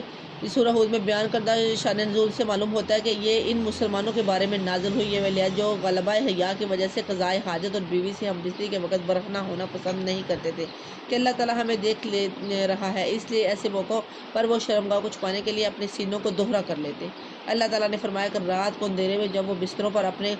کپڑوں میں ڈانپ لیتے تھے تو اس وقت بھی ان کو وہ دیکھتا ہے اور ان کی چھپی اور علانیہ باتوں کو جانتا ہے۔ مطلب یہ کہ شرم و حیا کا جذبہ اپنی جگہ بہت اچھا ہے، لیکن اس میں اتنا غلو اور افراد بھی صحیح نہیں۔ اس لیے جس ذات کی خاطر وہ ایسا کرتے ہیں اس سے تو پھر بھی وہ چھپ نہیں سکتے، تو پھر اس طرح کے تکلف کا کیا فائدہ، یعنی کہ یوں اپنے آپ کو دوہرا کرتے کہ کہیں ہمارا جسم نظر نہ آئے اکیلے میں۔ وَمَا مِن دَابَّةٍ فِي الْأَرْضِ إِلَّا عَلَى اللَّهِ رِزْقُهَا وَيَعْلَمُ مُسْتَقَرَّهَا وَمُسْتَودَعَهَا كُلٌّ فِي کِتَابٍ مُبِینٍ، یعنی کہ اس آیت سے ہمیں یہ ثابت ہوا کہ کسی حالت میں بھی غلو جائز نہیں ہے، اور ہم کتنا غلو کرتے ہیں اور ہم سمجھتے ہیں یہ نیکی ہے، اور اتنے سے کام میں بھی غلو جائز نہیں ہے، حالانکہ ان کا مقصد کیا تھا؟ اپنے آپ کو دوہرا کرنا کہ اللہ تعالیٰ سے شرم و حیا، کہ اللہ ناراض نہ ہو۔ دیکھو تھوڑا سا یہ بڑی پوائنٹ کی عملی نکات کے لحاظ سے بڑی پوائنٹ کی بات ہے کہ اتنا سا بھی غلو اللہ کو پسند نہیں ہے، یہ زیادتی ہے۔ اپنے آپ کو اللہ اور اللہ تعالیٰ کے نبی سے زیادہ حیا والا سمجھ بیٹھنا کہ میں بہت زیادہ حیا والا ہوں کہ اتنا بھی پسند نہیں کرتا، تو اللہ تعالیٰ تو ہر حال میں، اللہ نے تو بنایا ہے ہمیں، اللہ تو دیکھتا ہی، اللہ کو تو جانتا ہے، اللہ سے تو کچھ بھی چھپا نہیں ہے، چاہے کپڑے پہنو چاہے نہ پہنو، اللہ تعالیٰ سے تو نہیں چھپ سکتے نا۔ اللہ سے تو شرم و حیا کرنی چاہیے، ضرور کرنی چاہیے، لیکن اس حالت میں بھی نہیں کہ اب جو رات کو کپڑے اگر اتارے تو پھر بھی بندہ اس طرح سے کرے، اگر نہانے کے لیے گیا پھر بھی اس طرح سے رہے گا تو وہ کس طرح سے غسل کر سکے گا؟ ٹھیک ہے کہ یہ غلو پسند نہیں ہے، حالانکہ حیا تو بہت ہی زیادہ پسندیدہ عمل ہے۔ بے حیائی کو اللہ پسند نہیں کرتا، اللہ کہتے ہیں اکیلے میں بھی مجھ سے حیا کرو، لیکن اس کا حیا کا یہ مطلب نہیں کہ اپنے آپ کو دوہرا کر لو، حیا کرنا ہے، اپنے جسم کو چھپاتے رہنا ہے، چھپانا ہے، یہ نہیں کہ کھلے عام برہنہ رہو، یہ چیز بھی اس سے یہ مقصد بھی نہیں ہے، لیکن غلو نہ کرو، اس میں بھی اللہ کے نبی کی سیرت کو دیکھنا ہے، ہر وہ کام کرنا ہے جس پر اللہ کے نبی کی مہر لگی ہوئی ہے، اس سے زیادہ کریں گے تو یہ غلو ہے کہ کیا ہم اللہ کے نبی سے زیادہ حیادار ہیں؟ نعوذ باللہ من ذالک، ان سے زیادہ حیادار بھی کوئی ہو سکتا ہے؟ تو ہم کیسے سمجھ لیتے ہیں کہ یہ دین کا کام جو ہے یہ ہمیں فائدہ بخش ہو جائے گا؟ جو بدعتیں ہم کرتے ہیں، کہ ہم دین ہی تو کرتے ہیں، ہم قرآن ہی تو پڑھتے ہیں، ہم یہ کہہ رہے ہوتے ہیں نا کہ ہم قرآن ہی تو پڑھتے ہیں، ہم کون سا کچھ اور پڑھتے ہیں جو یہ کہہ دیتے ہیں کہ یہ پڑھنا جائز نہیں۔ میری پیاری بہنوں، قرآن بھی اس طرح سے پڑھتا ہے جس طرح سے اللہ کے نبی نے پڑھا ہے، جیسے ہمارے صحابہ کرام نے پڑھا ہے، جس طرح سے امہات المومنین نے پڑھا ہے، اس طرح سے ہی ہم نے قرآن کو پڑھنا ہے۔ اگر ہم اس سے زیادہ پڑھیں گے تو یہی تو غلو ہے اور یہی تو بدعت ہے، جس کو نیکی سمجھ کر ہم زیادہ کریں گے تو یہی تو بدعت ہے۔ نیکی اتنی ہی کرنی ہے جتنی اللہ کے نبی نے کی تھی۔ جس طرح سے آپ کے سامنے 3 صحابہ کا ذکر بیان کیا گیا نا، کہ وہ جو ایک صحابی کہتا ہے کہ میں کبھی افطار ہی نہیں کروں گا، ہمیشہ روزے سے رہوں گا۔ ایک صحابی نے کہا کہ میں تو بس بیوی بچوں کو چھوڑ کر جنگل میں چلا جاؤں گا، یہ تو میری عبادت میں جو ہے وہ آڑ بن جاتے ہیں، میری عبادت میں خلل پیدا ہوتا ہے، تو میں ان سے علیحدگی اختیار کر لوں گا تاکہ دن اللہ کی ہی عبادت کرتا رہوں۔ ایک نے کہا کہ میں قیام سے ہی رہوں گا، یعنی کہ ہر وقت نماز ہی پڑھتا رہوں گا، دن رات اللہ تعالیٰ کے سامنے بس قیام کرتا رہوں گا، سجدہ ہی کرتا رہوں گا۔ تو اللہ کے نبی حضرت محمد صلی اللہ علیہ وسلم غصے کے ساتھ ریڈ ہو گیا آپ کا چہرہ، غصے سے آپ کی آنکھیں ریڈ ہو گئی، آپ کا چہرہ ریڈ ہو گیا۔ آپ نے کہا بلاؤ ان کو، کیا وہ مجھ سے زیادہ، کیا میں سوتا نہیں ہوں؟ اللہ تعالیٰ کو یہ چیز پسند نہیں ہے، میں سوتا بھی ہوں، میں جاگتا ہوں، میری بیویاں بھی ہیں، میرے بچے بھی ہیں،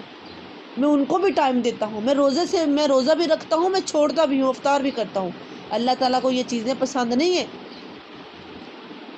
یہ ساری چیزیں اللہ تعالیٰ نے جو انسان کے لیے بنائی ہیں، سارا کچھ یہ ہماری ذمہ داریاں، ان کو بھی نبھانا ہے، صرف اللہ کے ہی نہیں ہو جانا، اپنی ذمہ داریوں کو نبھانا ہے۔ اور اس کا یہ مقصد بھی نہیں کہ ذمہ داریوں کو پورے کرتے کرتے اللہ کو بھول جائے، اصل مقصد تو یہ ہے کہ اللہ تو یعنی کہ غلو نہیں کرنا، اور اس میں یہ بھی نہیں کہ کرے ہی نہ، ہاتھ پہ ہاتھ رکھ کے بیٹھ جائے کہ اللہ نے کہا کہ ذمہ داریاں پوری کرے، یہ مطلب بھی نہیں۔ ذمہ داریاں پوری کرنی ہے اللہ تعالیٰ کے احکام کے مطابق۔ جو اصل مین مقصد کیا ہے کہ اللہ تعالیٰ کی عبادت، حقوق اللہ کو بھی ادا کرنا ہے، حقوق العباد کو بھی ادا کرنا ہے، سب کو مد نظر رکھتے ہوئے انشاءاللہ ہم نے اپنی زندگی کو گزارنا ہے۔ یہی تو ہے کہ جس طرح سے اللہ تعالیٰ کا حکم ہے ویسے اپنی زندگیوں کو بنانا ہے۔ جن کاموں کا اللہ نے منع کر دیا ان کو چھوڑ دینا ہے، جن کاموں کے کرنے کا اللہ نے حکم دیا ان کو کرنا ہے، اور اس حد تک کرنا ہے جس حد تک اللہ کے نبی نے کیا ہے۔ وہ ہمارے لیے نمونہ ہے کہ ہم نے زندگی کس طرح سے گزارنی ہے، اور وہ ہم نے نمونہ کو دیکھتے ہوئے کرنا ہے کہ جس طرح سے اتنا عرصہ آپ نے گزارا تو آپ نے کس طرح سے زندگی گزاری۔ ہم نے، میری پیاری بہنوں، جو کام بھی، مختصر سی بات کرتی ہوں کہ جو کام بھی ہم نے کرنا ہے، ہم نے پہلے اس کو دیکھنا ہے آیا کہ یہ اللہ کے نبی نے کیا ہے، پھر ہم نے کرنا ہے۔ اور جب اللہ کے نبی کی وفات ہوئی تو اس وقت کیا صحابہ کرام نے یہ کام کیا آپ کی وفات پر؟ تو ہم کریں گے۔ جتنی زیادہ محبت صحابہ کرام کو تھی نا اللہ کے نبی سے، اتنی زیادہ محبت ہم میں سے کسی کو بھی کسی سے نہیں ہوگی، جتنی محبت ان کو تھی۔ تو کیا انہوں نے یہ سارا کچھ کیا ہے موت کے وقت جب آپ کی وفات ہوئی، جو ہم کر رہے ہوتے ہیں آج کل؟ آیت کریمہ کا پڑھنا گٹھلیوں پہ، پتہ نہیں کیا کچھ، یہ ساری بدعتیں ہیں میری بہنوں، اس طرح سے ہم ثواب نہیں پہنچا سکتے میت کو، جتنا ہی ہمارا قریبی رشتہ کیوں نہیں ہے، وہ ہمارے جو اعمال ہیں وہ قدرتی طور پر ہی ان کے لیے صدقہ جاریہ ہیں۔ اسی لیے تو کہا گیا نا کہ اپنی اولاد کو نیک بنا لو، یہ نیک اولاد ہی اہم، سب سے بہترین صدقہ جاریہ ہے والدین کے لیے۔ اللہ تعالیٰ صحیح معنوں میں عمل کی توفیق عطا فرمائے۔ وَهُوَ الَّذِي خَلَقَ السَّمَاوَاتِ وَالْأَرْضَ فِي سِتَّةِ أَيَّامٍ وَكَانَ عَرْشُهُ عَلَى الْمَاءِ لِيَبْلُوَكُمْ أَيُّكُمْ أَحْسَنُ عَمَلًا وَلَئِنْ قُلْتَ إِنَّكُمْ مَبْعُوثُونَ مِنْ بَعْدِ الْمَوْتِ لَيَقُولَنَّ الَّذِينَ كَفَرُوا إِنْ هَذَا إِلَّا سِحْرٌ مُبِينٌ۔ اللہ ہی ہے وہ جس نے 6 دن میں آسمان اور زمین کو پیدا کیا اور اس کا عرش پانی پر تھا تاکہ وہ تمہیں آزمائے کہ تم میں سے اچھے عمل والا کون ہے۔ اگر آپ ان سے کہیں کہ تم لوگ مرنے کے بعد اٹھا کھڑے کیے جاؤ گے تو کافر لوگ پلٹ کر جواب دیں گے کہ یہ تو نرا صاف جادو ہی ہے، یعنی کہ جادو ہی ہے، یہ تو جادو کے علاوہ کچھ نہیں ہے۔ وَلَئِنْ أَخَّرْنَا عَنْهُمُ الْعَذَابَ إِلَىٰ أُمَّةٍ مَّعْدُودَةٍ لَّيَقُولُنَّ مَا يَحْبِسُهُ عَلَىٰ يَوْمٍ يَأْتِيهِ لَيْسَ مَصْرُوفًا عَنْهُمْ وَحَاقَ بِهِم مَّا كَانُوا بِهِ يَسْتَهْزِئُونَ۔ اور اگر ہم ان سے عذاب کو گنی چنی مدت تک کے لیے پیچھے ڈال دیں تو یہ ضرور پکار اٹھیں گے کہ عذاب کو کون سی چیز روکے ہوئے ہے۔ سنو، جس دن وہ ان کے پاس آئے گا پھر ان سے ٹلنے والا نہیں، پھر تو جس چیز کی وہ ہنسی اڑا رہے تھے وہ انہیں گھیر لے گی، یعنی کہ وہ مذاق اڑا رہے ہیں نا عذاب کا اور قیامت کا، تو ایک دن ایسا آئے گا کہ وہ انہیں گھیر لے گی۔ یہ کوئی ہنسی مذاق والی بات نہیں، یہ حقیقت ہے اور انہوں نے مذاق بنایا ہوا ہے۔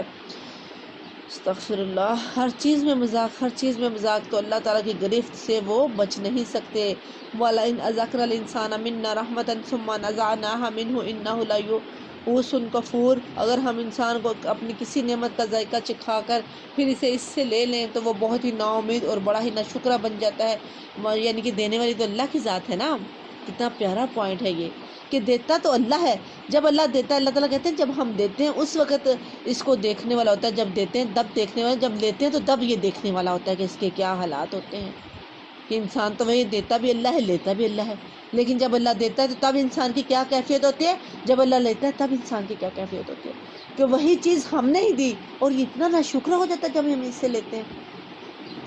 اس پر ہم نے غور کرنا ہے۔ اللہ تعالیٰ ہمیں صبر عطا فرمائے، اللہ تعالیٰ صبر کی توفیق دے، کبھی بھی کسی حال میں بھی ناشکرے نہ ہو جائیں۔ اللہ کہہ رہے ہیں کہ ہم انسان کو اپنی کسی نعمت کا ذائقہ چکھا کر پھر اس سے لے لیں تو وہ بہت ہی نا امید اور بڑا ہی ناشکرا بن جاتا ہے۔ نا امید کیسے کہ کہتا ہے کہ یہ تو ہمیں مل ہی نہیں سکتی، ہم سے چھن گئی، نا امیدی کی باتیں، اور ناشکری تو ہے یہ ناشکری کی باتیں، جیسے کہ اولاد ہی دیتا تو اللہ ہے نا، انسان میں سب سے زیادہ پسندیدہ اولاد ہے نا، تو جب اللہ تعالیٰ لیتا ہے تو انسان کی کیا کیفیت ہوتی ہے، کیسے ورڈ بول رہے ہوتے ہیں ناشکری کے، جو کہ اللہ تعالیٰ کو پسند نہیں ہے۔ تو میری پیاری بہنوں، اس حال میں شکر کرنا، اِنَّا لِلَّهِ وَإِنَّا إِلَيْهِ رَاجِعُونَ، اللہم اجرنی فی مصیبتی واخلف لی خیرا منہا۔ اللہ ہی دینے والا تھا، اللہ ہی کے لیے ہے سارا کچھ اور اللہ ہی دے گا، اسی کی طرف سب نے لوٹ کر جانا ہے۔ اور اللہ تعالیٰ نے اسی چیز پر اجر بھی تو کتنا رکھا ہے کہ ایک ماں جو ہے یہ اگر صبر کرتی ہے تو اس صبر کے بدلے میں اللہ تعالیٰ نے اتنا زیادہ اجر رکھا ہے کہ قیامت والے دن وہی جو چھوٹا بچہ ماں کا فوت ہوا ہے وہ اپنی ماں کو کھینچ کر جنت میں لے جائے گا، گھسیٹ کر زبردستی اللہ تعالیٰ سے کہے گا کہ میری ماں کو جنت میں لے جائے، بشرط یہ کہ توحید پرست ہو، موحد ہو، وہ آگے سے آ کر اپنی ماں کو کھینچ کر لے جائے گا۔ لیکن جس نے صبر کیا ہوگا، اس لیے میری پیاری بہنوں اس وقت ہی تو انسان کے صبر کا پتہ چلتا ہے نا، جب اس کی بڑی پسندیدہ چیز اس سے چھین جاتی ہے، چاہے وہ ماں باپ ہے، چاہے وہ اولاد ہے، جو بہت ہی پسندیدہ ہے اس کی طرف، جو بہت محبوب ہے، اس وقت انسان کے صبر کا پتہ چلتا ہے کہ انسان کیا کرتا ہے۔ اسی لیے تو اللہ تعالیٰ نے کہا نا کہ وہ بڑا ناشکرا ہو جاتا ہے اور بڑا ہی نا امید ہو جاتا ہے۔ وَلَئِنْ أَذَقْنَا الْإِنسَانَ مِنَّا رَحْمَةً ثُمَّ نَزَعْنَاهَا مِنْهُ إِنَّهُ لَيَئُوسٌ كَفُورٌ وَلَئِنْ أَذَقْنَاهَا نَعْمًا بَعْدَ ضَرَّاءٍ مَسَّتْهُ لَيَقُولَنَّ ذَهَبَتِ السَّيِّئَاتُ عَنِّي إِنَّهُ لَفَرِحٌ فَخُورٌ۔ اگر ہم اسے کوئی نعمت چکھائیں اس سختی کے بعد کہ جو اسے پہنچ چکی تھی تو وہ کہنے لگتا ہے کہ بس برائیاں مجھ سے جاتی رہیں، یقیناً وہ بڑا ہی اترانے والا اور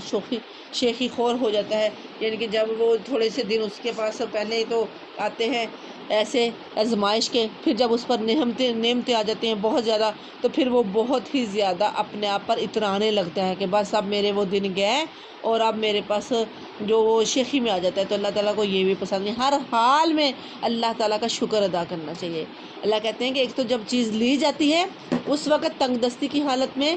اور بیماری دے کر ہر حال میں اللہ تعالیٰ بندے کو آزماتے ہیں، اور ہر حال میں میری پیاری بہنوں اللہ تعالیٰ کا شکر ادا کرنا سیکھیے، اللہ کا شکر ادا کرنا چاہیے۔ پھر دوسری طرح اللہ تعالیٰ کہہ رہے ہیں جب نعمتیں دی جاتی ہیں، جب بہت زیادہ مال دیا جاتا ہے، پھر بھی اللہ تعالیٰ مال دے کر بھی آزماتے ہیں، پھر بھی بندہ شیخی میں آ جاتا ہے، تکبر میں آ جاتا ہے کہ میں پتہ نہیں کیا چیز ہوں، یہ نہیں سوچتا کہ اللہ تعالیٰ دینے والا ہے، اللہ نے اگر پہلے نہیں دیا تھا تب بھی کیا حالات ہے، اب اللہ نے دیا ہے تو تب بھی اسی کے ہی ہو کر رہنا چاہیے، اور یہ یاد رکھنا چاہیے کہ اللہ دوبارہ بھی لینے پہ قادر ہے۔ ہر حال میں اللہ کا شکر ادا کرنا چاہیے، اللہ تعالیٰ کا کبھی بھی دامن نہیں ہاتھ سے چھوڑنا چاہیے، ہر حال میں اللہ کا ہی دامن ہاتھ میں پکڑے رکھنا چاہیے، ہر حال میں اللہ خوش ہوتے ہیں اور اللہ سے ہر وقت یہ دعا کرتے رہنا چاہیے کہ یا اللہ ہمیں آزمائشوں میں نہ ڈالنا، ہم تو بہت کمزور سے بندے ہیں اللہ، ہم آزمائشوں میں پورے نہیں اتر سکتے، اور اگر کبھی اللہ کی طرح اللہ کبھی اگر آزمائش آ جائے اللہ ہمیں ثابت قدم رکھنا، اللہ ہمیں صبر دینا، اللہ جس طرح تو پسند کرتا ہے اللہ ہمیں ویسا کرنا، کہیں یہ آزمائش ہمارے لیے جو ہے وہ کہیں ایسا نہ ہو جائے کہ اللہ تعالیٰ ناراض ہو جائے، اللہ کی ناراضگی کا سبب نہ بن جائے، اللہ تعالیٰ کہیں ہم سے ناراض نہ ہو جائے آزمائشوں کو ڈال کر ہم پر، اللہ تعالیٰ ہمیں شکر گزاروں میں سے بنا دے، اللہ تعالیٰ ہمیں نہ شکر سے بچائے، اللہ نہ شکری کرنے والوں میں ہمیں شامل نہ کرے، اللہ ہمیں اپنا شکر گزار بندہ بنا لے۔ اِلَّا الَّذِينَ صَبَرُوا وَعَمِلُوا الصَّالِحَاتِ أُولَٰئِكَ لَهُم مَغْفِرَةٌ وَأَجْرٌ كَبِيرٌ، مگر وہ لوگ جنہوں نے صبر کیا اور عمل کیے اچھے، یہی تو وہ لوگ ہیں جن کے لیے بخشش ہے اور بہت بڑا اجر ہے۔ فَلَعَلَّكَ تَارِكٌ بَعْضَ مَا يُوحَىٰ إِلَيْكَ وَضَائِقٌ بِهِ صَدْرُكَ أَن يَقُولُوا لَوْلَا أُنزِلَ عَلَيْهِ كَنزٌ أَوْ جَاءَ مَعَهُ مَلَكٌ إِنَّمَا أَنتَ نَذِيرٌ وَاللَّهُ عَلَىٰ كُلِّ شَيْءٍ وَكِيلٌ، بس شاید کے پاس آپ اس وحی کے کسی حصے کو چھوڑ دینے والے ہیں جو آپ کی طرف نازل کی جاتی ہے، جو اس سے آپ کا دل تنگ ہے صرف ان کی اس بات پر کہ اس پر کوئی خزانہ کیوں نہیں اترا یا اس کے ساتھ کوئی فرشتہ ہی آتا ہے۔ سن لیجئے آپ تو صرف ڈرانے والے ہی ہیں اور ہر چیز کا ذمہ تو اللہ تعالیٰ پر ہے۔ اللہ تعالیٰ کہہ رہے ہیں کہ اے میرے نبی تو پریشان نہ ہو کہ یہ کہتے ہیں کہ تیرے پاس کوئی بڑا خزانہ کیوں نہیں ہے اور یہ کہتے ہیں کہ کوئی فرشتہ کیوں نہیں آتا، تو آپ کا کام صرف پہنچا دینا ہے، صرف ڈرانے والا ہے، ہدایت دینا کس کا کام ہے؟ اللہ کے ذمہ ہے، یہ سارا کچھ ان کو ہدایت دینا اللہ کے ذمہ ہے، آپ پریشان نہ ہوں، یہ اللہ تعالیٰ کا پیغام دے دیں، صرف آپ تو ڈرانے والے ہیں، ان کو جہنم سے ڈراتے رہیں، اللہ کی آگ سے ڈراتے رہیں، تو باقی اللہ تعالیٰ خود ہی جان لے گا، اللہ ہی کو پتہ ہے سارا کچھ۔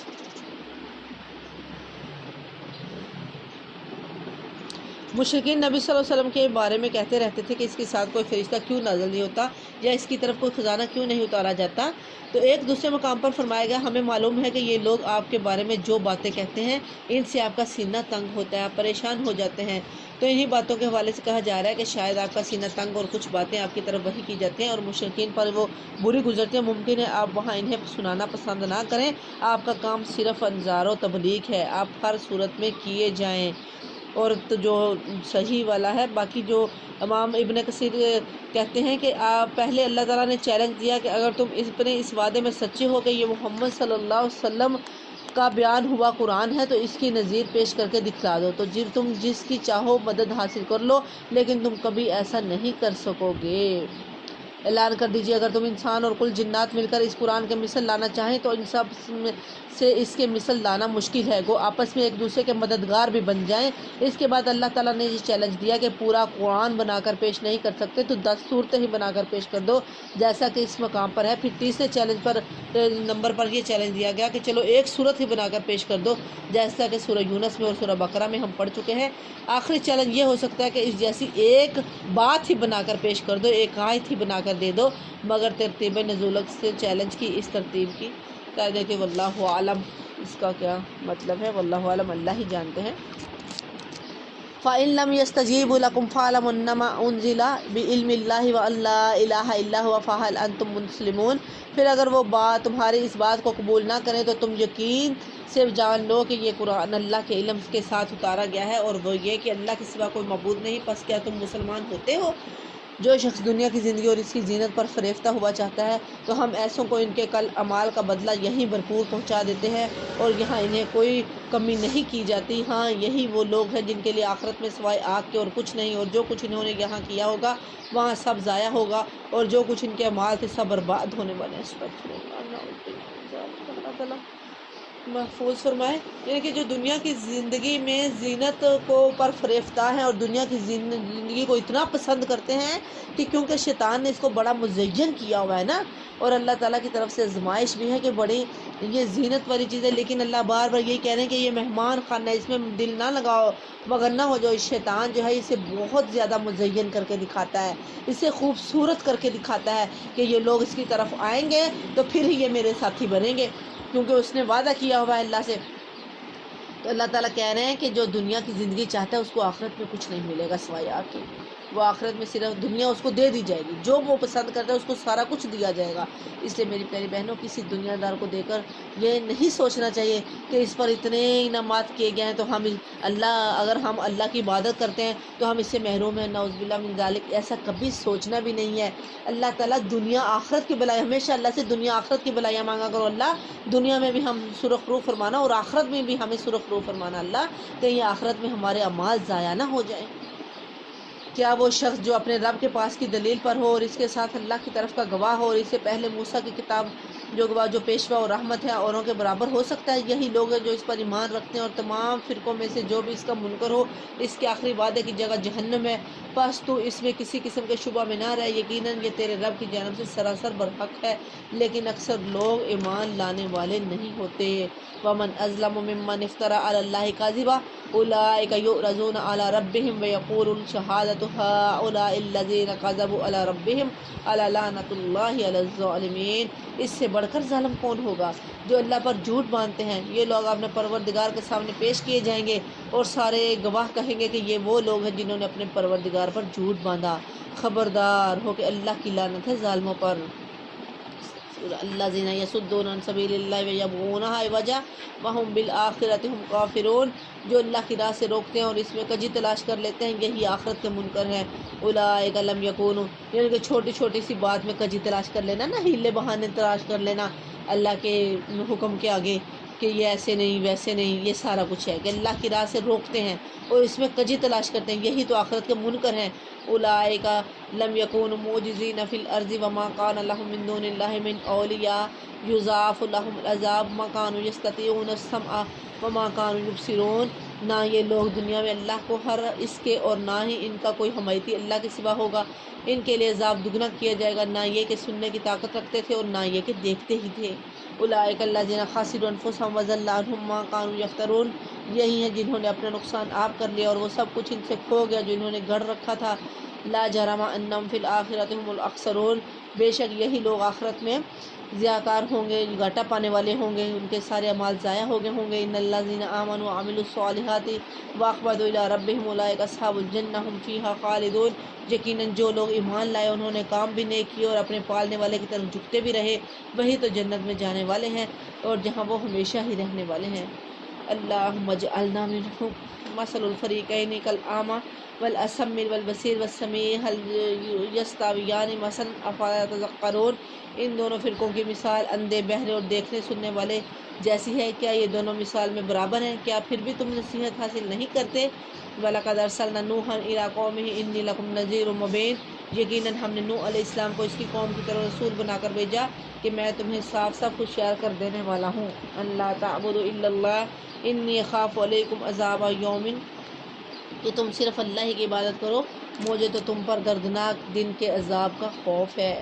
فقال الملأ الذین کفروا من قومہ ما نراک الا بشرا مثلنا۔ اور اس کی قوم کے کافروں کے سرداروں نے جواب دیا کہ ہم نے تجھے اپنے جیسا انسان ہی دیکھتے ہیں اور تیرے تابع داروں کو بھی ہم دیکھتے ہیں کہ یہ لوگ واضح طور پر سوائے نیچ لوگوں کے اور کوئی نہیں جو بے سوچے سمجھے تمہاری پیروی کر رہے ہیں۔ ہم تو تمہاری کسی قسم کی برتری اپنے اوپر نہیں دیکھ رہے بلکہ ہم تو تمہیں جھوٹا سمجھ رہے ہیں۔ استغفر اللہ، نعوذ باللہ من ذالک۔ یعنی کہ جو کافروں کے سردار تھے وہ یہی کہتے کہ ہمیں تو کچھ بھی تیرے اندر نظر نہیں آتا کہ جو تیری تابع داری کریں، اور ہم تو جو تیرے تابع دار ہیں ان کو بھی بہت ہی نیچ سمجھتے ہیں، جن کو عقل ہی نہیں ہے کچھ بھی، وہ آپ کے تابع دار ہیں۔ استغفر اللہ۔ ہم تو تمہارے کسی کی برتری اپنے اوپر نہیں دیکھ رہے بلکہ ہم تو تمہیں جھوٹا ہی سمجھ رہے ہیں۔ تو قال یا قوم ارأیتم ان کنت علی بینۃ من ربی وآتانی رحمۃ من عندی فعمیت علیکم انلزمکموہا وانتم لہا کارہون۔ نوح علیہ السلام نے کہا میری قوم والوں مجھے بتاؤ تو، اگر میں اپنے رب کی طرف سے کسی دلیل پر ہوا اور مجھے اس نے اپنے پاس کی کوئی رحمت عطا کی ہو پھر وہ تمہاری نگاہوں میں نہ آئی تو کیا زبردستی میں اسے اب تمہارے گلے منڈ دوں حالانکہ تم اس سے بیزار ہو؟ یعنی کہ سارا کچھ ہی تو میں تمہیں دکھا رہا ہوں، سیدھا راستہ دکھا رہا ہوں، لگ رہا ہوں تمہیں نظر ہی نہیں آ رہی۔ حضرت نوح علیہ السلام کے بارے میں آتا ہے کہ انہوں نے 950 سال تبلیغ کی تھی، 950 سال، بہت زیادہ زندگی کا عرصہ ہے، اور اس اتنے زیادہ لمبے عرصے میں چند لوگوں کے علاوہ کوئی بھی کسی نے بھی ان کی اطاعت نہیں کی تھی، اتباع نہیں کی تھی۔ آگے سے اس طرح کی باتیں بناتے تھے جس طرح سے کہہ رہے ہیں۔ حالانکہ تم اس سے بیزار ہو۔ میری قوم والوں، میں تم سے اس پر کوئی مال نہیں مانگتا، میرا ثواب تو صرف اللہ تعالیٰ کا ہاں ہے۔ نہ میں ایمانداروں کو اپنے پاس سے نکال سکتا ہوں، انہیں اپنے رب سے ملنا ہے، لیکن میں دیکھتا ہوں کہ تم لوگ جہالت کر رہے ہو۔ یعنی کہ تم جہالت، میں کوئی مال تھوڑی مانگ رہا ہوں، اللہ کا پیغام ہی تو پہنچا رہا ہوں، ایمان لے آؤ، تمہارا ہی اس میں فائدہ ہے، تم پھر بھی اس طرف کیوں نہیں آ رہے ہو؟ اور میں انہیں اپنے رب سے ملنا ہے، لیکن میں دیکھتا ہوں کہ تم لوگ جہالت کر رہے ہو۔ میری قوم کے لوگوں، اگر میں ان مومنوں کو اپنے پاس سے نکال دوں تو اللہ کے مقابلے میں میری مدد کون کر سکتا ہے؟ یعنی کہ جن کو تم یہ سمجھتے ہو کہ یہ نیچ ہیں، یہی تو اللہ کے ماننے والے ہیں اور اللہ ان کو پسند کرتا ہے، یہی تو میرے پاس ہیں، اور میں اس جہالت کے، تمہاری جہالت کی وجہ سے ان کو اپنے پاس سے کیوں نکالوں؟ جس طرح تم جہالت کر رہے ہو، کیا تم کچھ بھی نصیحت نہیں پکڑتے؟ وَلَا أَقُولُ لَكُمْ عِنْدِي خَزَائِنُ اللَّهِ وَلَا أَعْلَمُ الْغَيْبَ وَلَا أَقُولُ إِنِّي مَلَكٌ وَلَا أَقُولُ لِلَّذِينَ تَزْدَرِي أَعْيُنُكُمْ لَنْ يُؤْتِيَهُمُ اللَّهُ خَيْرًا اللَّهُ أَعْلَمُ بِمَا فِي أَنفُسِهِمْ إِنِّي إِذًا لَمِنَ الظَّالِمِينَ۔ اور میں تم سے نہیں کہتا کہ میرے پاس اللہ کے خزانے ہیں، سنو، میں غیب کا علم بھی نہیں رکھتا، نہ میں یہ کہتا ہوں کہ میں کوئی فرشتہ ہوں، نہ میرا یہ کہنا ہے کہ جن پر تمہاری نگاہیں ذلت سے پڑ رہی ہیں انہیں اللہ تعالیٰ کوئی نعمت دے گا ہی نہیں، ان کے دل میں جو ہے اسے اللہ ہی خوب جانتا ہے، اگر میں ایسی بات کہوں تو یقیناً میرا شمار ظالموں میں ہوگا۔ یعنی کہ مجھے تو یہ زیب ہی نہیں دیتا کہ میں کوئی ایسی بات کروں، میں تو صرف اللہ ہی کا پیغام پہنچاتا ہوں جو اللہ تعالیٰ نے مجھے دے کر بھیجا ہے۔ قال یا نوح قد جادلتنا فاکثرت جدالنا فأتنا بما تعدنا ان كنت من الصادقین۔ کہا انہوں نے، اے نوح، تو نے ہم سے بحث کر لی اور خوب بحث کر لی، اب تو جس چیز سے ہمیں دمکا رہا ہے وہی ہمارے پاس لے آ، استغفر اللہ، اگر تو سچوں میں سے ہے۔ حضرت نوح علیہ السلام نے یہ سارا کچھ جو ہم پڑھ چکے ہیں، یہ 2-3 آیتیں، ان میں ان سے کہا نا کہ تمہیں کیا ہو گیا، تم ایسے کیوں کرتے ہو، تم ایسے نہ کرو۔ تو جب ان کو تھوڑا سمجھانے کو سمجھایا، بار بار سمجھاتے ہی رہے ہمیشہ، تو اب کیا کہہ رہے ہیں ان کی قوم کے لوگ کہ اے نوح، تو ہمیشہ ہم سے بحث ہی کرتا رہتا ہے اور بہت تو نے بحث کر لی، اب ہم یہ بحث سننے والے نہیں، جس چیز سے تو ہمیں دمکاتا رہتا ہے، ہر وقت دمکاتا رہتا ہے، جا ہمارے پاس لے آ وہ۔ یعنی کہ فوراً سے ہی عذاب کو طلب کر لیتے تھے، فوراً سے عذاب کو طلب کر لیتے تھے، استغفر اللہ، اگر تو سچوں میں سے تو ہمارے پاس لے آ۔ قال کہا انما یاتکم بہ اللہ ان شاء وما انتم بمعجزین، جواب دیا کہ اسے بھی اللہ تعالیٰ ہی لائے گا اگر وہ چاہے گا، اور ہاں تم اسے ہرانے والے نہیں ہو کہ اس کو میں تو کر ہی نہیں سکتا، میں نہیں لا سکتا، اس عذاب کو بھی وہی اللہ لے کر آئے گا جس کی میں تمہیں دعوت دے رہا ہوں کہ ایک اللہ پر ایمان لے آؤ، اور اگر وہ عذاب تم پر آ گیا جس طرح سے تم بار بار اس کی فرمائش کر رہے ہو تو تم اسے ہرا نہیں سکو گے، کہ وہ تو اللہ کا لایا ہوا عذاب ہوگا، تم جو مرضی کر لو گے اس سے نہیں بچ سکو گے۔ وَلَا يَنْفَعُكُمْ نُصْحِي إِنْ أَرَدْتُ أَنْ أَنْصَحَ لَكُمْ إِنْ كَانَ اللَّهُ يُرِيدُ أَنْ يُغْوِيَكُمْ هُوَ رَبُّكُمْ وَإِلَيْهِ تُرْجَعُونَ، اور تمہیں میری خیر خواہی کچھ بھی نفع نہیں دے سکتی، گو میں کتنی ہی تمہاری خیر خواہی کیوں نہ چاہوں، بشرط یہ کہ اللہ کا ارادہ تمہیں گمراہ کرنے کا نہ ہو، وہی سب کا پروردگار ہے، اسی کی طرف لٹائے جاؤ گے۔ یعنی کہ جب عذاب آ گیا تو پھر میں جتنی بھی تمہاری خیر خواہی کرنا چاہوں گا نہیں کر سکوں گا۔ یہ آج یہی خیر خواہی ہے میری تمہارے ساتھ کہ تم ایمان لے آؤ، ایک اللہ کو مان لو، یہی خیر خواہی ہے۔ تو آج تم اگر میری خیر خواہی نہیں مانو گے، تم اس کو نہیں پسند کرتے ہو، تو پھر تو بشرط یہ کہ تمہارا ارادہ گمراہی کرنے کا ہے تو وہی تم سب کا پروردگار ہے اور اسی کی طرف لوٹائے جاؤ گے۔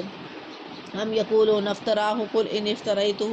فعلی اجرامی وانا بریء مما تجرمون، کیا یہ کہتے ہو کہ اسے خود اسی نے گڑھ لیا ہے؟ تو جواب دے کہ اگر میں نے اسے گڑھ لیا ہوتا تو میرا گناہ مجھ پر ہے اور میں ان گناہوں سے بری ہوں جو تم کر رہے ہو۔ یعنی کہ کہتے ہیں کہ جو ہم تک پہنچا رہا ہے نا، یہ اپنے پاس سے ہی گڑھ لیا اس نے اللہ کا پیغام، کہہ رہے ہیں کہ اگر میں نے اپنے پاس سے ہی گڑھ لیا ہے تو میرا گناہ مجھ پر اور میں ان گناہوں سے بری ہوں، کہ اس سے بڑھ کر تو نہیں کچھ صفائی پیش کر سکتے تھے نا، کہ صفائیاں پیش کر کر کے اینڈ پہ کیا کہا کہ اگر میں نے گڑھ لیا ہے تو اس کا گناہ مجھے ہوگا، کہ یہ بہت بڑا گناہ عظیم ہے کہ اللہ کا کوئی بھی بات اپنے پاس سے کہہ کر اسے اللہ کی طرف سے پیش کر دینا، جس طرح کہ آج کے مسلمان بھی بہت زیادہ ایسا کر رہے ہیں کہ قرآن کے اندر، کیوں قرآن جو ہے یہ اللہ کا ہی پیغام ہے نا ہم پر، یہ اللہ ہی کی بات ہے، اور جو لوگ یہ کہتے ہیں کہ قرآن میں ایسا آیا ہے، قرآن میں ایسا ہے، یا کوئی ایسی بات کہ جو قرآن کے اندر موجود ہے اور اس کو کہہ دینا قرآن میں ایسا نہیں ہے، تو یہی تو اللہ پر جھوٹ ہے، یہی تو اللہ پر بہتان ہے، کیونکہ یہ اللہ کے نبی نے اپنے پاس سے نہیں بیان کیا تھا، یہ اللہ کے نبی کی اپنی دعوت نہیں ہے، یہ اللہ ہی کی دعوت ہے جو اللہ کے نبی نے ہم تک پہنچائی ہے۔ تو جو اس قرآن کے بارے میں اپنے پاس سے اس کو من گڑت اس کے اندر سے مسائل لوگوں کو خوش کرنے کے لیے لوگوں کے مطابق پیش کر دیتا ہے تو وہ اللہ کو جھٹلا رہا ہے، یا جو باتیں وہ اس کے اندر سے چھپا رہا ہے تو وہ اللہ کو جھٹلا رہا ہے، کہ اللہ کے کہے ہوئے احکامات کو وہ چھپا کر اور یہ کہہ رہا ہے کہ نہیں اللہ تعالیٰ نے ایسا نہیں کہا، تو اللہ پر جھوٹ ہی ہے نا، اور کیا ہے اللہ پر جھوٹ کے علاوہ؟ یہی تو اللہ پر جھوٹ ہے۔ انہوں نے کیا کہا کہ میں ان گناہوں سے بری ہوں جو تم کر رہے ہو، کیونکہ میں تو اللہ ہی کا پیغام پہنچا رہا ہوں۔ وَأُوحِيَ إِلَىٰ نُوحٍ أَنَّهُ لَن يُؤْمِنَ مِن قَوْمِكَ إِلَّا مَن قَدْ آمَنَ فَلَا تَبْتَئِسْ بِمَا كَانُوا يَفْعَلُونَ۔ نوح علیہ السلام کی طرف وحی بھیجی گئی کہ تیری قوم میں سے جو ایمان لا چکے ان کے سوا اور کوئی اب ایمان لانے کا ہی نہیں، بس تو ان کاموں پر غمگین نہ ہو، یعنی کہ جس حد تک یہ بڑھ چکے ہیں یہ تو سوچتے بھی نہیں، کیسی کیسی یہ باتیں کر رہے ہیں، تو پریشان نہ ہو، تو غمگین نہ ہو، غم نہ کھا، جو ایمان لے آئے وہ لے آئے، ان کے علاوہ وہ کوئی ایمان لانے والا نہیں ہے۔ وَأَصْلِحْ الْفُلْكَ بِأَعْيُنِنَا وَوَحْيِنَا وَلَا تُخَاطِبْنِي فِي الَّذِينَ ظَلَمُوا إِنَّهُمْ مُغْرَقُونَ۔ اور ایک کشتی ہماری آنکھوں کے سامنے اور ہماری وحی سے تیار کر، اور ظالموں کے بارے میں ہم سے کوئی بات چیت نہ کر، وہ پانی میں ڈبو دیے جانے والے ہیں۔ استغفر اللہ۔ وَيَصْنَعُ الْفُلْكَ وَكُلَّمَا مَرَّ عَلَيْهِ مَلَأٌ مِّن قَوْمِهِ سَخِرُوا مِنْهُ قَالَ إِن تَسْخَرُوا مِنَّا فَإِنَّا نَسْخَرُ مِنكُمْ كَمَا تَسْخَرُونَ۔ استغفر اللہ۔ ابھی بھی باز نہیں آئے، اور وہ نوح کشتی بنانے لگے، ان کی قوم کے جو سردار ان کے پاس سے گزرتے وہ ان کا مذاق اڑاتے اور کہتے کہ اگر تم ہمارا مذاق اڑاتے ہو تو ہم بھی تم پر ایک دن ہنسیں گے جیسے تم ہم پر ہنستے ہو۔ پھر بھی مذاق اڑانے لگے کہ اے نوح علیہ السلام تو کس لیے کشتی بنا رہا ہے؟ خشکی، اتنی خشکی ہے، پانی تک کا نام و نشانی، نہ کوئی دریا نہ سمندر، کشتی بنا رہا ہے۔ اس طرح سے کہہ کہہ کے مذاق اڑانے لگے۔ فَسَوْفَ تَعْلَمُونَ مَن يَأْتِهِ عَذَابٌ يُخْزِيهِ وَيَحِلُّ عَلَيْهِ عَذَابٌ مُقِيمٌ۔ تمہیں بہت جلد معلوم ہو جائے گا کہ کس پر عذاب آتا ہے جو اسے رسوا کرے اور اس پر ہمیشگی کی سزا اتر آئے۔ حَتَّىٰ إِذَا جَاءَ أَمْرُنَا وَفَارَتِ التَّنُورُ قُلْنَا احْمِلْ فِيهَا مِن كُلٍّ زَوْجَيْنِ اثْنَيْنِ۔ یہاں تک کہ جب ہمارا حکم آ پہنچا اور تنور ابلنے لگا، ہم نے کہا اس کشتی میں ہر قسم کے جانداروں میں سے جوڑے جوڑے دو جانور، ایک نر اور ایک مادہ سوار کرا لے، اور اپنے رب گھر کے لوگوں کو بھی سوائے ان کے جن پر پہلے سے ہی بات پڑ چکی ہے، اور سب ایمان والوں کو بھی اس کے ساتھ ایمان لانے والے بہت ہی کم تھے۔ وَقَالَ ارْكَبُوا فِيهَا بِسْمِ اللَّهِ مَجْرَاهَا وَمُرْسَاهَا إِنَّ رَبِّي لَغَفُورٌ رَحِيمٌ۔ اور نوح علیہ السلام نے کہا اس کشتی میں بیٹھ جاؤ، اللہ ہی کے نام سے اس کا چلنا اور ٹھہرنا ہے، یقیناً میرا رب بڑی بخشش اور بڑے رحم والا ہے۔ یہی دعا ہے نا، جب سواری پہ سوار ہوتے ہیں تو یہی دعا پڑھی جاتی ہے، سواری پہ سوار ہونے کی یہ دعا ہے۔ اب یہاں پر اللہ تعالیٰ نے حکم دیا کہ اپنے گھر والوں سے بھی، یعنی کہ جن کا غرق ہونا تقدیر الہی میں لکھا جا چکا ہے، اس سے مراد عام کفار ہے، یعنی اپنے گھر والوں کو بھی کشتی میں سوار کرا لے سوائے ان کے جن پر اللہ کی بات سبقت کر گئی ہے، یعنی کہ ایک بیٹا کنعان نام تھا اس کا، اور حضرت نوح علیہ السلام کی اہلیہ وائلہ، یہ دونوں کافر تھے، ان کو کشتی میں بیٹھنے والوں سے مستثنیٰ کر دیا گیا کہ ایک حضرت نوح علیہ السلام کی بیوی اور ایک بیٹا، یہ بھی ایمان نہیں لائے تھے۔ اس میں آتا ہے ان کے ساتھ ایمان لانے والے بہت ہی کم تھے، بعض نے ان کی کل تعداد مرد اور عورت ملا کر 80 اور بعض نے اس سے بھی کم بتلائی ہے۔ ان میں حضرت نوح علیہ السلام کے 3 بیٹے جو ایمان لانے والوں میں شامل تھے، سام، حام، یافس، اور ان کی بیویاں اور چوتھی بیوی یام کی تھی جو کافر تھی، لیکن اس کی بیوی مسلمان ہونے کی وجہ سے کشتی میں سوار تھی، یعنی کہ ان کی بیویاں بھی جو تھی نا وہ بھی شامل تھی ایمان والوں میں۔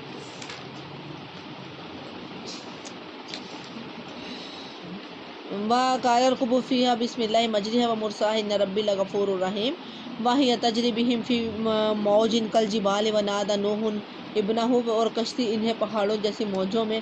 لے کر جا رہی تھی، اور نوح علیہ السلام نے اپنے لڑکے کو جو ایک کنارے پر تھا پکار کر کہا کہ اے میرے پیارے بچے، ہمارے ساتھ سوار ہو جا اور کافروں میں شامل نہ ہو جا، یعنی کہ بار بار بیٹا تھا نا، پھر بھی ان کو یہی تھا کہ کہیں عذاب کا اس پر نہ عذاب آ جائے، کہ ابھی بھی وقت ہے ایمان لے آ ایمان لے آ، یہ کہتے رہے۔ کہا کہ یعنی زمین پر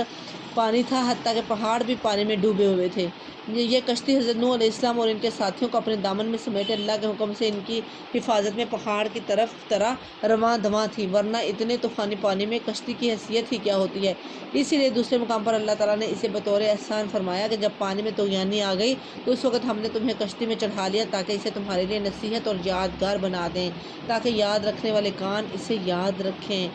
یعنی کہ جو کشتی تھی نا، وہ اللہ تعالیٰ کے حکم سے اتنی مضبوط، جس طرح سے پہاڑ ہوتا ہے، کہ اتنا زیادہ طوفان تھا، اتنا زیادہ پانی تھا کہ پہاڑ بھی اس کے اندر ڈوب گئے تھے، لیکن کشتی کو کچھ نہیں ہوا تھا اللہ تعالیٰ کے حکم سے۔ ورنہ کشتی ایسے طوفان میں کیا ہوتی ہے، اتنے بڑے بڑے سمندری جہاز تک غرق ہو جاتے ہیں۔ یہ اللہ تعالیٰ کے حکم سے تھا کہ اللہ نے ان کو بچا لیا جو ایمان والے تھے، اور اللہ تعالیٰ سے اسی طرح سے اللہ تعالیٰ اپنی نشانیاں دکھاتا ہے مومنوں کو۔ قال سآوی الی جبل یعصمنی من الماء قال لا عاصم اليوم من امر اللہ الا من رحم وحال بینہما الموج فکان من المغرقین۔ اس نے جواب دیا کہ میں تو کسی بڑے پہاڑ کی طرح پناہ میں آ جاؤں گا جو مجھے پانی سے بچا لے گا۔ نوح علیہ السلام نے کہا آج اللہ کے حکم سے بچانے والا کوئی نہیں، صرف وہی بچے گے جن پر اللہ کا رحم ہوا۔ اسی وقت ان دونوں نے درمیان موج کے حائل ہو گئے اور وہ ڈوبنے والوں میں سے ہو گیا۔ یعنی کہ پھر بھی یہی کہتا رہا کہ میں بچ جاؤں گا، میں بچ جاؤں گا، میں بچ جاؤں گا، میں پہاڑ کے اوپر چلے جاؤں گا، میں چوٹی پہ چڑھ جاؤں گا، ایمان نہیں لایا اور حضرت نوح علیہ السلام کے سامنے ہی غرق ہو گیا۔ وقیل یا ارض ابلعی ماءکی ویسمعوا واقلعی وغیض الماء، فرما دیا گیا کہ اے زمین اپنے پانی کو نگل جا اور اسے آسمان بس کر تھم جا۔ اسی وقت پانی سکھا دیا گیا اور کام پورے کا پورا کر دیا گیا، اور کشتی جو دی نامی پہاڑ پر جا لگی، اور فرما دیا گیا کہ ظالم لوگوں پر لعنت نازل ہو۔ اسی وقت ہی اللہ نے حکم دے دیا کہ جو زمین کے اندر سے پانی نکل رہا تھا اسے حکم دے دیا کہ زمین پانی کو نگل جا، اور آسمان کو روک دیا گیا کہ آسمان برسنا بند ہو گیا، اور سارا پانی اس وقت زمین سکھا دی گئی۔ سبحان اللہ، اللہ تعالیٰ کے حکم سے سارا کچھ ہوا نا، کہ جیسے ہی سارا نیست و نابود ہوگی ہر چیز، تو اسی وقت ہی کشتی جو تھی وہ پہاڑ کے ساتھ جا لگی اور سارے اسی وقت زمین سکھا دی گئی۔ نوح علیہ السلام نے اپنے پروردگار کو پکارا اور کہا میرے رب، میرا بیٹا تو میرے گھر والوں میں سے ہے، یقیناً تیرا وعدہ بالکل سچا ہے اور تو تمام حاکموں سے بہتر حاکم ہے۔ اللہ تعالیٰ نے فرمایا اے نوح، یقیناً وہ تیرے گھرانے سے ہی نہیں، اس کے بالکل ہی ناشائستہ ہے، یعنی کہ وہ تیرے گھرانے سے ہوتا تو ایمان لے آتا۔ اے نوح، وہ تیرے گھرانے سے تھا ہی نہیں، وہ نہیں ہے تیرے گھرانے سے۔ تجھے ہرگز وہ چیز نہ مانگنی چاہیے جسے تجھے علم نہیں، یعنی کہ جس سے وہ جو ایمان ہی نہیں، جو جاہلوں والی بات ہے، تجھے اس کا علم نہیں ہے کہ تجھے وہ چیز مانگنی ہی نہیں جو جاہلوں میں سے ہے، کہ جو ایمان ہی نہیں لایا اسے تجھے نہیں مانگنا چاہیے۔ میں تجھے نصیحت کرتا ہوں کہ تو جاہلوں میں سے اپنا شمار کرانے سے باز رہے، یعنی کہ تو کہیں جاہلوں میں سے نہ ہو جائے کہ تو ان کو نہ مانگ جو ایمان نہیں لائے۔ استغفر اللہ قال رب انی اعوذ بک ان اسالک ما لیس لی بہ علم والا تغفر لی وترحمنی اکن من الخاسرین۔ نوح علیہ السلام نے کہا میرے پالنہار، میں تیری ہی پناہ چاہتا ہوں اس بات سے کہ تجھ سے میں وہ مانگوں جس کا مجھے علم ہی نہ ہو۔ یعنی کہ فوراً سے دیکھو نا پیغمبروں کی یہ صفت تھی کہ نوح علیہ السلام فوراً سے ڈر گئے کہ میرا اللہ کہیں ناراض نہ ہو جائے۔ کہا اے اللہ، مجھے علم نہیں تھا، مجھے معاف کر دے، تو ہی میرا پالنے والا ہے، تو ہی میرا رب ہے، میں نہیں جانتا تھا، میں نادان تھا، تو میں تجھ سے وہ مانگوں جس کا مجھے علم ہی نہ ہو۔ اگر تو نے مجھے نہ بخشے گا اور تو مجھ پر رحم نہیں فرمائے گا تو میں گھاٹا پانے والوں میں ہو جاؤں گا۔ فوراً سے ہی اللہ کی پناہ میں آ گئے، فوراً سے یہ کہ اللہ تعالیٰ کہیں مجھے جو ہے وہ ناراض نہ ہو جائے مجھ سے کہ میں اپنے بیٹے کے لیے حمایت کر رہا ہوں اور بیٹے کے لیے جو ہے وہ درخواست کر رہا ہوں۔ فوراً سے یہ کہا کہ اللہ میں جانتا نہیں تھا، اللہ میں کہیں جاہلوں میں سے نہ ہو جاؤں، اللہ مجھے معاف کر دینا، اللہ مجھے بخش دینا، اگر تو نے مجھے نہ بخشا تو میں کہاں جاؤں گا، اللہ مجھ پر رحم کرنا، اللہ اگر تو مجھ پر رحم نہیں کرے گا تو میں گھاٹا پانے والوں میں سے ہو جاؤں گا۔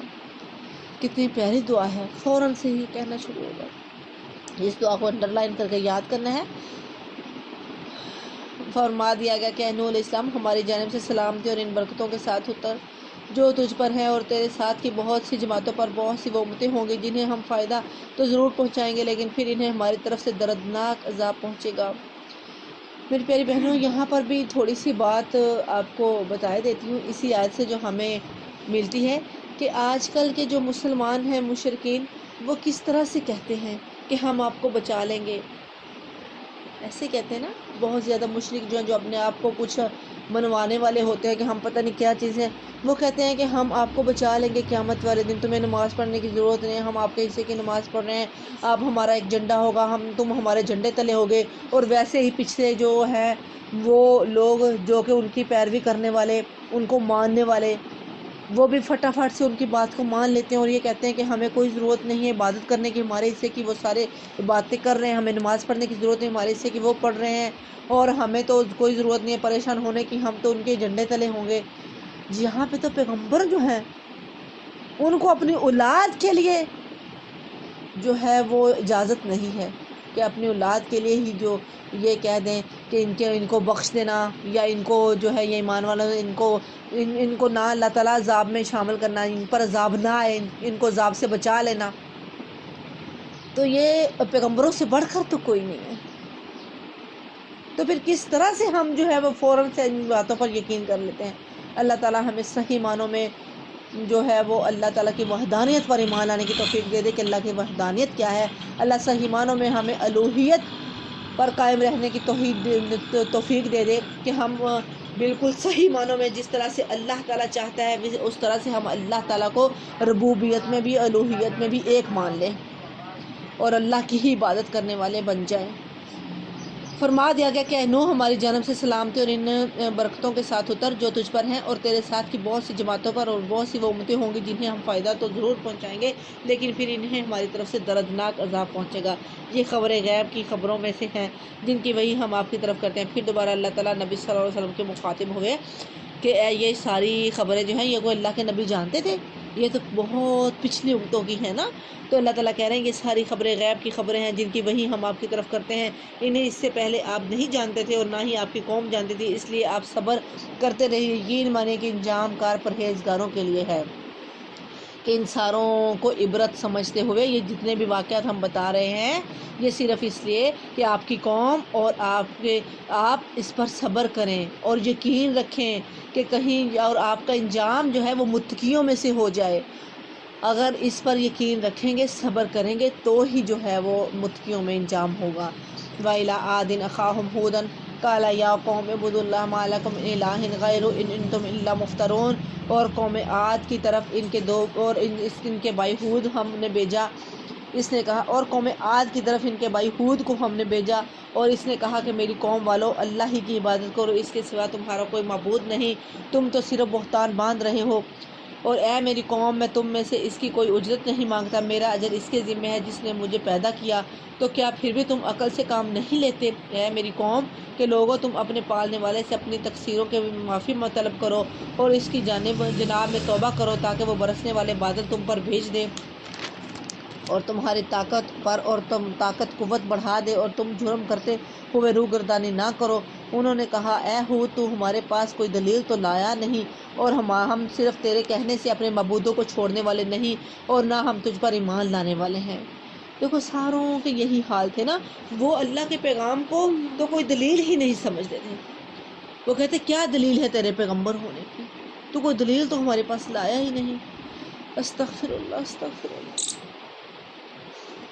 حضرت لوط علیہ السلام، حضرت ہود علیہ السلام نے توبہ استغفار کی تلقین اپنی امت یعنی اپنی قوم کو کی، تو اس کے آگے سے انہوں نے کیا کہا؟ توبہ استغفار کرنے والی قوم کو حاصل ہوتے ہیں، جس طرح کے قرآن پاک میں وہ بھی بعض مقامات پر یہ فوائد بیان کیے گئے ہیں، تو نبی صلی اللہ علیہ وسلم کا بھی فرمان یہی ہے کہ جو پابندی سے استغفار کرتا ہے اللہ تعالیٰ اس کے لیے ہر فکر سے کشادگی اور ہر تنگی سے راستہ بنا دیتا ہے، جیسے حضرت ہود علیہ السلام نے اپنی قوم سے کہا نا کہ توبہ استغفار کرتے رہو، کہ بہت زیادہ توبہ استغفار کی تلقین کی، تو اسی طرح سے حضرت محمد صلی اللہ علیہ وسلم نے بھی بہت زیادہ کثرت سے استغفار کرنے کا کہا گیا، جس طرح سے نبی صلی اللہ علیہ وسلم کی حدیث ہے من لازم الاستغفار، جو کوئی لازم پکڑ لیتا ہے استغفار کو تو جعل اللہ کر دیتا ہے اللہ تعالیٰ اس کے لیے من کل ہم، ہر غم سے فرج النجات، و من کل ضیق مخرجا، اور ہر تنگی سے نکلنے کا راستہ، و رزقہ، اور رزق دیتا ہے اس کو من حیث لا یحتسب، جہاں سے نہیں وہ گمان کرتا۔ زیادہ استغفار میری پیاری بہنوں ہر غم کی نجات ہے، اور انشاءاللہ ہم آگے پڑھیں گے قرآن میں بھی کہ ہر چیز کی نجات استغفار میں رکھی ہوئی ہے، اور اس حدیث سے بھی ہمیں ثابت ہو گیا کہ ہر غم سے نجات استغفار ہے اور ہر تنگی سے نکلنے کا راستہ استغفار ہے، اور اللہ تعالیٰ وہاں استغفار کرنے والے کو اللہ وہاں سے رزق دیتا ہے جہاں سے بندے کو گمان بھی نہیں ہوتا، بندے کو پتہ بھی نہیں ہوتا کہ اللہ کہاں سے رزق دے رہا ہے۔ بندہ یوں پریشان ہو جاتا ہے کہ اللہ تعالیٰ اتنا رزق الحمدللہ ماشاءاللہ دے دیتا ہے زیادہ کثرت سے استغفار کرنے والے کو۔ تو میری پیاری بہنوں، اللہ تعالیٰ کی حدیث پر عمل کرتے ہوئے انشاءاللہ بہت زیادہ کثرت سے استغفار کرتے رہنا ہے۔ اللہ تعالیٰ ہمیں زیادہ کثرت سے استغفار کرنے والا بنا دے، اللہ ہمیں توفیق دے کہ ہم ہر وقت کثرت سے استغفار کرتے رہیں، بہت زیادہ استغفار کرنی ہے۔ ان نقول اللہ تراک بعض آلہاتنا بسوء قال انی اشہد اللہ واشہد انی بریء مما تشرکون، بلکہ ہم تو یہی کہتے ہیں کہ تو ہمارے کسی معبود کے برے جھپٹے میں آ گیا ہے۔ اس نے جواب دیا کہ میں اللہ کو گواہ کرتا ہوں کہ تو بھی گواہ رہو کہ میں تو اللہ کے سوا ان سب کے سے بیزار ہوں جنہیں تم شریک بنا رہے ہو۔ آگے سے کہہ رہے ہیں کہ ہمیں تو یوں لگتا ہے کہ تو بھی کسی بڑی آزمائش میں ہی آ گیا ہے۔ تو اللہ تعالیٰ کے نبی حضرت ہود علیہ السلام کہہ رہے ہیں کہ تم بھی گواہ رہو کہ میں تو اللہ کے سوا ان سب سے بیزار ہوں جنہیں تم شریک بنا رہے ہو، یعنی کہ جو تمہارے معبود ہیں نا میں تو ان سے بیزار ہوں۔ من دون فقیدونی جمیعا ثم لا تنظرون، اچھا تم سب مل کر میرے خلاف چل لو اور مجھے بالکل مہلت بھی نہ دو، اور میرا بھروسہ صرف اللہ تعالیٰ ہی پر ہے جو میرا اور تم سب کا پروردگار ہے، جتنے بھی پاؤں دھرنے والے ہیں سب کی پیشانی وہی تھامے ہوئے ہے، یقیناً میرا رب بالکل صحیح راست پر ہے، بے شک میرا رب تو سیدھے راستے پر ہے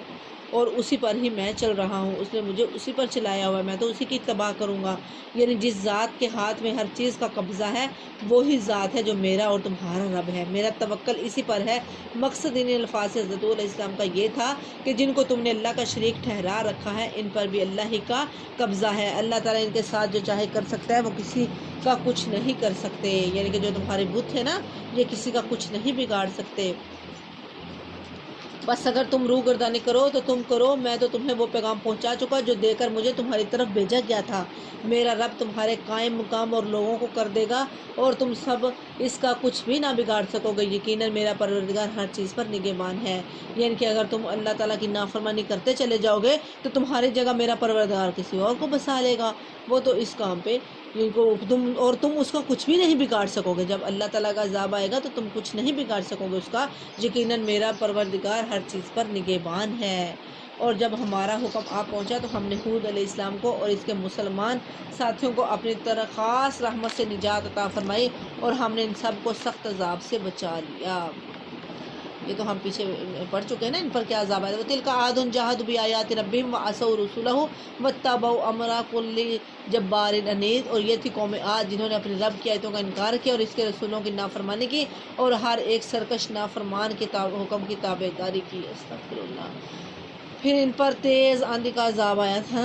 جس کے ذریعے سے حضرت ہود علیہ السلام قوم عاد کو ہلاک کیا گیا اور جس سے حضرت ہود علیہ السلام اور ان کے پر ایمان لانے والوں کو بچا لیا گیا۔ عاد کی طرف صرف ایک نبی حضرت ہود علیہ السلام ہی بھیجے گئے تھے۔ یہاں اللہ تعالیٰ نے فرمایا کہ انہوں نے اللہ کے رسولوں کی نافرمانی کی، اس سے یا تو یہ واضح کرنا مقصد ہے کہ ایک رسول کی تکذیب یا گویا تمام رسولوں کی تکذیب، کیونکہ تمام رسولوں پر ایمان رکھنا ضروری ہے، یا مطلب یہ ہے کہ یہ قوم اپنے کفر و ناد میں اتنی بڑھ چکی تھی کہ حضرت ہود علیہ السلام کے بعد اگر ہم اس قوم پر اور رسول بھی بھیجتے تو ان کی بھی وہ تکذیب ہی کرتے۔ دنیا میں بھی اگر ان کے پیچھے لعنت لگا دی گئی اور قیامت کے دن بھی دیکھ لو قوم عاد نے اپنے رب سے کفر کیا، ہود کی قوم عاد پر دوری ہو۔ یعنی کہ دیکھو لعنت یہ ہے نا کہ اب تک ان کی قوم کو بیان کتنے برے الفاظ سے یاد کیا جاتا ہے کہ انہوں نے اللہ کے نبی کو جھٹلایا اور ان پر یہ عذاب آیا۔ اس سے بڑی لعنت اور کیا ہو سکتی ہے؟ اور قیامت کے دن بھی پھر لعنت کی جائے گی، قیامت کے دن بھی ان پر عذاب ہوگا۔ وہ قوم سمود کی طرف ان کے بھائی صالح علیہ السلام کو بھیجا اور اس نے کہا کہ اے میری قوم تم اللہ کی عبادت کرو، اس کے سوا تمہارا کوئی معبود نہیں، اس نے تمہیں زمین سے پیدا کیا ہے اور اسی نے اس زمین میں تمہیں بسایا ہے، پس تم اس سے معافی طلب کرو اور اس کی طرف رجوع کرو، بے شک میرا رب قریب ہے اور دعاؤں کا قبول کرنے والا ہے۔ میری پیاری بہنوں دیکھو اللہ تعالیٰ بار بار ہمیں پچھلے قوموں کے واقعات بیان کر کے اس کا مقصد اللہ تعالیٰ یہ بار بار ان آیات کا لانا مقصد کیا ہماری اصلاح، کہ کہیں تم تو ایسا نہیں کرتے ہو، بار بار تاکید اللہ تعالیٰ کر رہے ہیں، اللہ تعالیٰ اپنی وحدانیت کی تاکید اللہ تعالیٰ بار بار کر رہے ہیں کہ شرک سے بچ جاؤ، اللہ پر ایمان لے آؤ اور اللہ کے نبیوں پر ایمان لانا، کہ کہیں تم بھی ان لوگوں جیسے نہ ہو جانا۔ اللہ تعالیٰ عبرت کے لیے ہمیں نصیحت کے لیے بار بار جو ہے وہ پچھلی امتوں کے واقعات جو ہیں وہ بار بار لا کر کے ہمیں تاکید کریں کہ ایک دفعہ نہیں دوسری دفعہ سمجھ آ جائے، دوسری دفعہ نہیں تیسری دفعہ سمجھ آ جائے، مقصد ہماری اصلاح ہے۔ انہوں نے کہا اے صالح، اس سے پہلے تو ہم تجھ سے بہت کچھ امیدیں لگائے ہوئے تھے، کیا تو ہمیں ان کی باتوں سے روک رہا ہے جن کی عبادت ہمارے باپ دادا کرتے چلے آئے؟ ہمیں تو اس دن میں حیران کن شک ہے جس کی طرف تو ہمیں بلا رہا ہے، اس میں تو ہم شک کرتے ہیں۔ اس نے جواب دیا ہے میری قوم کے لوگوں، ذرا بتاؤ تو اگر میں اپنے رب کی طرف سے کسی مضبوط دلیل پر ہوا اور اس نے مجھے اپنے پاس کی رحمت عطا کی ہو، پھر اگر میں نے اس کی نافرمانی کر لی تو کون ہے جو اس کے مقابلے میں میری مدد کرے؟ تم تو میرا نقصان ہی بڑھا رہے ہو، اور اے میری قوم والو، یہ اللہ کی بھیجی ہوئی اونٹنی ہے جو تمہارے لیے ایک معجزہ ہے۔ اب تم اسے اللہ کی زمین میں کھاتی ہوئی چھوڑ دو اور اسے کسی طرح کی ایذا نہ پہنچاؤ، ورنہ فوری عذاب تمہیں پکڑ لے گا۔ پھر بھی ان لوگوں نے اس اونٹنی کے پاؤں کاٹ ڈالے۔ اس پر صالح علیہ السلام نے کہا کہ اچھا، تم اپنے گھروں میں 3 دن تک وہ تو سہ لو، یہ وعدہ جھوٹا نہیں ہے۔ پھر جب ہمارا فرمان آ پہنچا، ہم نے صالح کو اور ان پر ایمان لانے والوں کو اپنی رحمت سے اسے بچا لیا، اور اس دن کی رسوائی سے بھی یقیناً تیرا رب نہایت توانا اور غالب ہے۔ اور ظالموں کو بڑے زور کی چنگاڑ نے آ دبوچا، پھر تو وہ اپنے گھروں میں اوندے پڑے رہ گئے، ایسے کہ گویا وہ وہاں کچھ کبھی آباد ہی نہ تھے۔ آگاہ رہو کہ قوم سمود نے اپنے رب سے کفر کیا، سن لو ان سمودیوں پر پھٹکار ہے۔ اور ہمارے بھیجے ہوئے پیغمبر ابراہیم علیہ السلام کے پاس خوشخبری لے کر پہنچے اور سلام کہا، انہوں نے بھی جواب سلام دیا اور بغیر کسی تاخیر کے گائے کا بنا ہوا بچڑا لے آئے۔ اب جو دیکھا کہ ان کو تو ہم ہاتھ بھی نہیں لگا رہے، اس کی طرف نہیں پہنچتے، تو ان سے اجنبیت محسوس کر کے دل ہی دل میں ان سے خوف کرنے لگے۔ انہوں نے کہا ڈرو نہیں، ہم تو قوم لوط کی طرف بھیجے ہوئے ہیں۔ اس کی بیوی جو کھڑی ہوئی تھی وہ ہنس پڑی، تو ہم نے اسے اسحاق کی اور اسحاق کے پیچھے یعقوب کی خوشخبری دی۔ وہ کہنے لگی، ہائے میری کمبختی، میرے ہاں اولاد کیسے ہو سکتی؟ میں خود بوڑھیا اور یہ میرے خاوند بھی بہت بڑی عمر کو ہیں، یہ تو یقیناً بڑی عجیب بات ہے۔ فرشتوں نے کہا، کیا تو اللہ کی قدرت سے تعجب کر رہی ہے؟ تم پر اے اس قوم کے لوگوں اللہ کی رحمت اور اس کی برکتیں نازل ہوں، بے شک اللہ حمد و ثنا سزاوار اور بڑی شان والا ہے۔ یعنی کہ جب قوم سمود پر عذاب لے کر آئے نا، تو اس کے بعد پھر حضرت ابراہیم علیہ السلام کی طرف آئے، تو حضرت ابراہیم علیہ السلام جو جیسے مہمان نوازی، یہاں سے ہمیں ایک چیز تو مہمان نوازی کی ملتی ہے کہ حضرت ابراہیم علیہ السلام نے یہ نہیں پوچھا کھاؤ گے نہیں کھاؤ گے، فوراً سے فٹافٹ 1 منٹ میں بھون کر لے آئے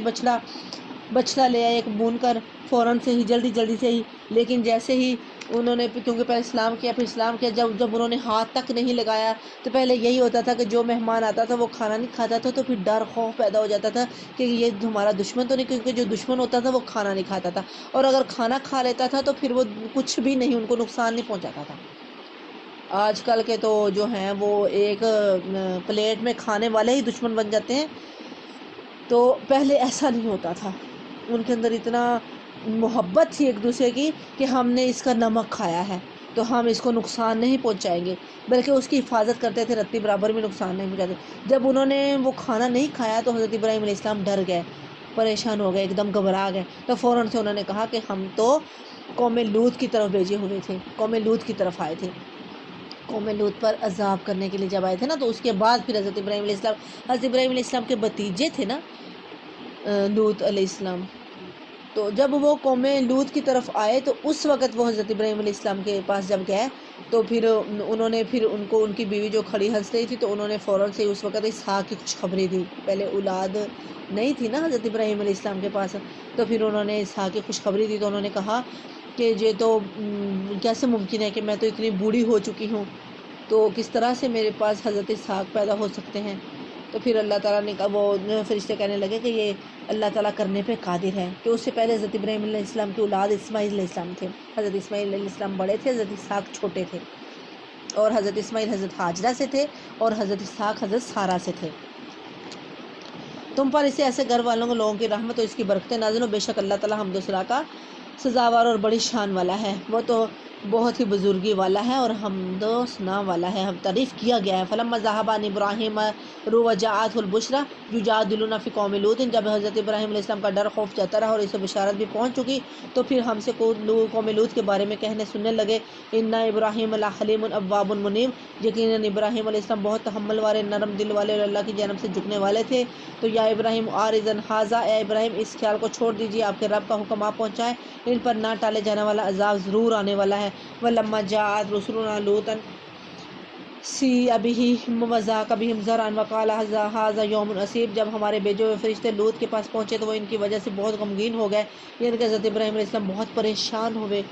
کیونکہ وہ بہت نرم دل والے تھے، اور دل ہی دل میں کڑنے لگے اور کہنے لگے آج کا دن بڑی مصیبت والا دن ہے۔ یعنی کہ پھر حضرت لوط علیہ السلام کے پاس جب فرشتے پہنچے تو ان کو بھی بڑی پریشانی ہوئی۔ جب حضرت لوط کے پاس پہنچے، پہلے حضرت ابراہیم علیہ السلام کے پاس آئے، حضرت ابراہیم علیہ السلام سے انہوں نے کہا کہ اب جو ہے وہ آپ پریشان نہ ہوں، غم نہ کھائیں کہ اب تو عذاب ٹلنے والا نہیں ہے۔ پھر جب حضرت لوط علیہ السلام کے پاس گئے تو حضرت لوط علیہ السلام بھی بہت غمگین ہوئے اور دل ہی دل میں کڑنے لگے کہ آج تو بہت بڑی مصیبت کا دن ہے، کاش یہ میری بات مان چکے ہوتے تو آج ان کو یہ دن نہ دیکھنا پڑتا۔ اور اس کی قوم دوڑتی ہوئی اس کے پاس آ پہنچی، وہ تو پہلے ہی سے بدکاریوں میں مبتلا تھی۔ لوط نے کہا ہے قوم کے لوگوں، یہ ہیں میری بیٹیاں جو تمہارے لیے بہت پاکیزہ ہیں، اللہ سے ڈرو اور مجھے میری مہمانوں کے بارے میں رسوا نہ کرو، کیا تم میں ایک بھی بھلا آدمی نہیں ہے؟ یعنی کہ یوں کہنے لگے کہ تمہارے اندر کوئی ایک بھی اچھا انسان نہیں ہے کہ جو ایمان لے آئے، ایک بھی بھلا آدمی نہیں ہے کہ جو ایمان لے آئے اور اس طرح سے نہ کرے۔ اب یہاں پر ان جو کہا گیا ہے نا کہ یعنی میرے گھر آئے مہمانوں کے ساتھ زیادتی اور زبردستی کر کے مجھے رسوا نہ کرو، کیا تم میں ایک آدمی بھی ایسا سمجھدار نہیں جو میزبانی کے تقاضوں کو اور اس کی نزاکت کو سمجھ سکے اور تمہیں اپنے برے ارادوں سے روک سکے؟ حضرت لوط علیہ السلام نے یہ ساری باتیں اس بنیاد پر کی کہ ان فرشتوں کو فی الواقع نووارد مسافر اور مہمان ہی سمجھتے رہے، اس لیے وہ بجا طور پر ان کی حفاظت کو اپنی عزت اور وقار کے لیے ضروری سمجھتے رہے۔ اگر ان کو پتہ چل جاتا یا وہ عالم الغیب ہوتے تو ظاہر بات ہے کہ انہیں یہ پریشانی ہرگز لاحق نہ ہوتی جو انہیں ہوئی، اور جس کا نقشہ یہاں قرآن مجید میں کھینچا گیا ہے۔ یعنی کہ جب وہ فرشتے آئے تھے نا تو حضرت لوط علیہ السلام کو یہ نہیں پتہ تھا کہ یہ فرشتے ہیں، وہ مہمان ہی سمجھتے رہے۔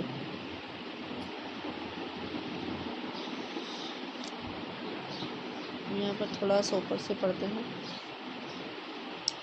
جب اغلام بازی کے ان مریضوں کو پتہ چلا کہ چند خبرو نوجوان لوط علیہ السلام کے گھر آئے ہیں تو دوڑے آئے اور انہیں اپنے ساتھ لے جانے پر اصرار کیا تاکہ ان سے اپنی غلط خواہشات پوری کریں۔ استغفر اللہ، نعوذ باللہ من ذالک۔ یعنی تمہیں اگر جنسی خواہش ہے تو تسکین مقصود ہے تو اس کے لیے میری اپنی بیٹیاں موجود ہیں جن سے تم نکاح کر لو اور اپنا مقصد پورا کر لو، یہ تمہارے لیے ہر طرح سے بہتر ہے۔ بعض نے کہا کہ بنات سے مراد عام عورتیں ہیں اور انہیں اپنی لڑکیاں، اس لیے کہا کہ پیغمبر اپنی امت کے لیے بھی منزل باپ ہوتا ہے، مطلب یہ ہے کہ اس کام کے لیے عورتیں موجود ہیں، اس سے نکاح کرو، اپنا مقصد پورا کرو۔ یعنی کہ حضرت لوط علیہ السلام کے پاس جب فرشتے آئے مہمان بن کر تو وہ بڑے خوبصورت لڑکوں کی شکل میں آئے، تو جب انہوں نے دیکھا کہ حضرت لوط علیہ السلام کے گھر میں مہمان آئے ہیں تو انہوں نے فوراً سے بھاگے آئے، کیونکہ ان کا کام ہی بدفعلی تھا جو ہم پیچھے پڑ چکے ہیں۔ تو آ کر کہنے لگے کہ ان کو ہمارے اس چیز پر اصرار کرنے لگے کہ ان کو ہمارے ساتھ بھیجیے، جس پر حضرت لوط علیہ السلام بڑے پریشان ہوئے کہ تم مہمان، یعنی کہ مہمانوں کی بڑی زیادہ جو تھی وہ مہمان نوازی کی عزت اور کرامت بہت زیادہ تھی۔ انہوں نے کہا کہ تمہارے پاس عورتیں نہیں ہیں کیا؟ تم مہمانوں کے ساتھ اس طرح سے کیوں کر رہے ہو؟ تمہارے پاس عورتیں نہیں ہیں بدفعلی کے لیے؟ تم ان سے نکاح کر لو، برا کام ہی کیوں کرتے ہو؟ برے کام کو چھوڑ دو اور عورتوں سے نکاح کرو۔ انہوں نے جواب دیا کہ تو بخوبی جانتا ہے کہ ہمیں تو تیری بیٹیوں پر کوئی حق نہیں ہے، اور ہاں تو ہمارے اصلی چاہت سے تو بخوبی واقف ہے، یعنی کہ ہمیں عورتوں سے کوئی چاہت نہیں ہے، تو ہم نے کہا کیونکہ تو ہماری اصلی چاہت سے خوب واقف ہے کہ ہمیں تو لڑکوں سے ہی چاہت ہے، جو ان کے اندر بدفعلی تھی لڑکوں سے ہی۔ لوط علیہ السلام نے کہا کاش کہ مجھ میں تم سے مقابلہ کرنے کی قوت ہوتی، یا میں کسی زبردستی کا آسرا پکڑ پاتا، یعنی کہ میں کسی زبردست کا آسرا پکڑ سکتا کہ جس سے مل کر میں تم سے مقابلہ کر سکتا، اور یا کاش کہ میں تم سے خود مقابلے کی میرے اندر ہمت ہوتی کہ میں تم سے مقابلہ کر سکتا۔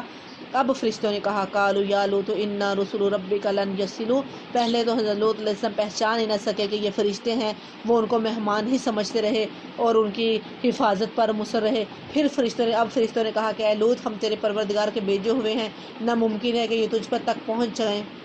بس تو اپنے گھر والوں کو لے کر کچھ رات رہے نکل کھڑا ہو، تم میں سے کسی کو مڑ کر بھی نہ دیکھنا چاہیے تو تیری بیوی کے علاوہ، اس لیے کہ اسے بھی وہی پہنچنے والا ہے جو ان سب کو پہنچے گا، یقیناً ان کے وعدے کا وقت صبح کا ہے، کیا صبح بالکل قریب نہیں؟ یعنی کہ پھر فرشتوں نے کہا کہ تو اس سے پہلے کہ یہ جو ہیں ان کو خبر ہو اور یہ تجھ تک پہنچ سکیں، تو راتوں رات یہاں سے چلا جا اپنے گھر والوں کو لے کر، لیکن سوائے اپنی بیوی کے، کہ ہم تو اللہ تعالیٰ کی طرف سے عذاب کے لیے بھیجے گئے ہیں۔ کہ جیسے شروع سے ہی چلا آتا رہا ہے کہ ایمان والوں کو لے کر وہاں سے نکل جانے کا حکم دیا جاتا تھا، اسی طرح سے ہی حضرت لوط علیہ السلام کو حکم دیا گیا کہ اپنے ایمان والوں کو جو تیرے ساتھ ایمان لائے ہیں ان کو لے کر راتوں رات نکل جا، اور صبح ہی ان پر عذاب آنے والا ہے، لیکن جو تیری بیوی ہے یہ ان کی ساتھی ہے، ان کے ساتھ ملی ہوئی ہے، ان کو نہیں ساتھ لے کے جانا۔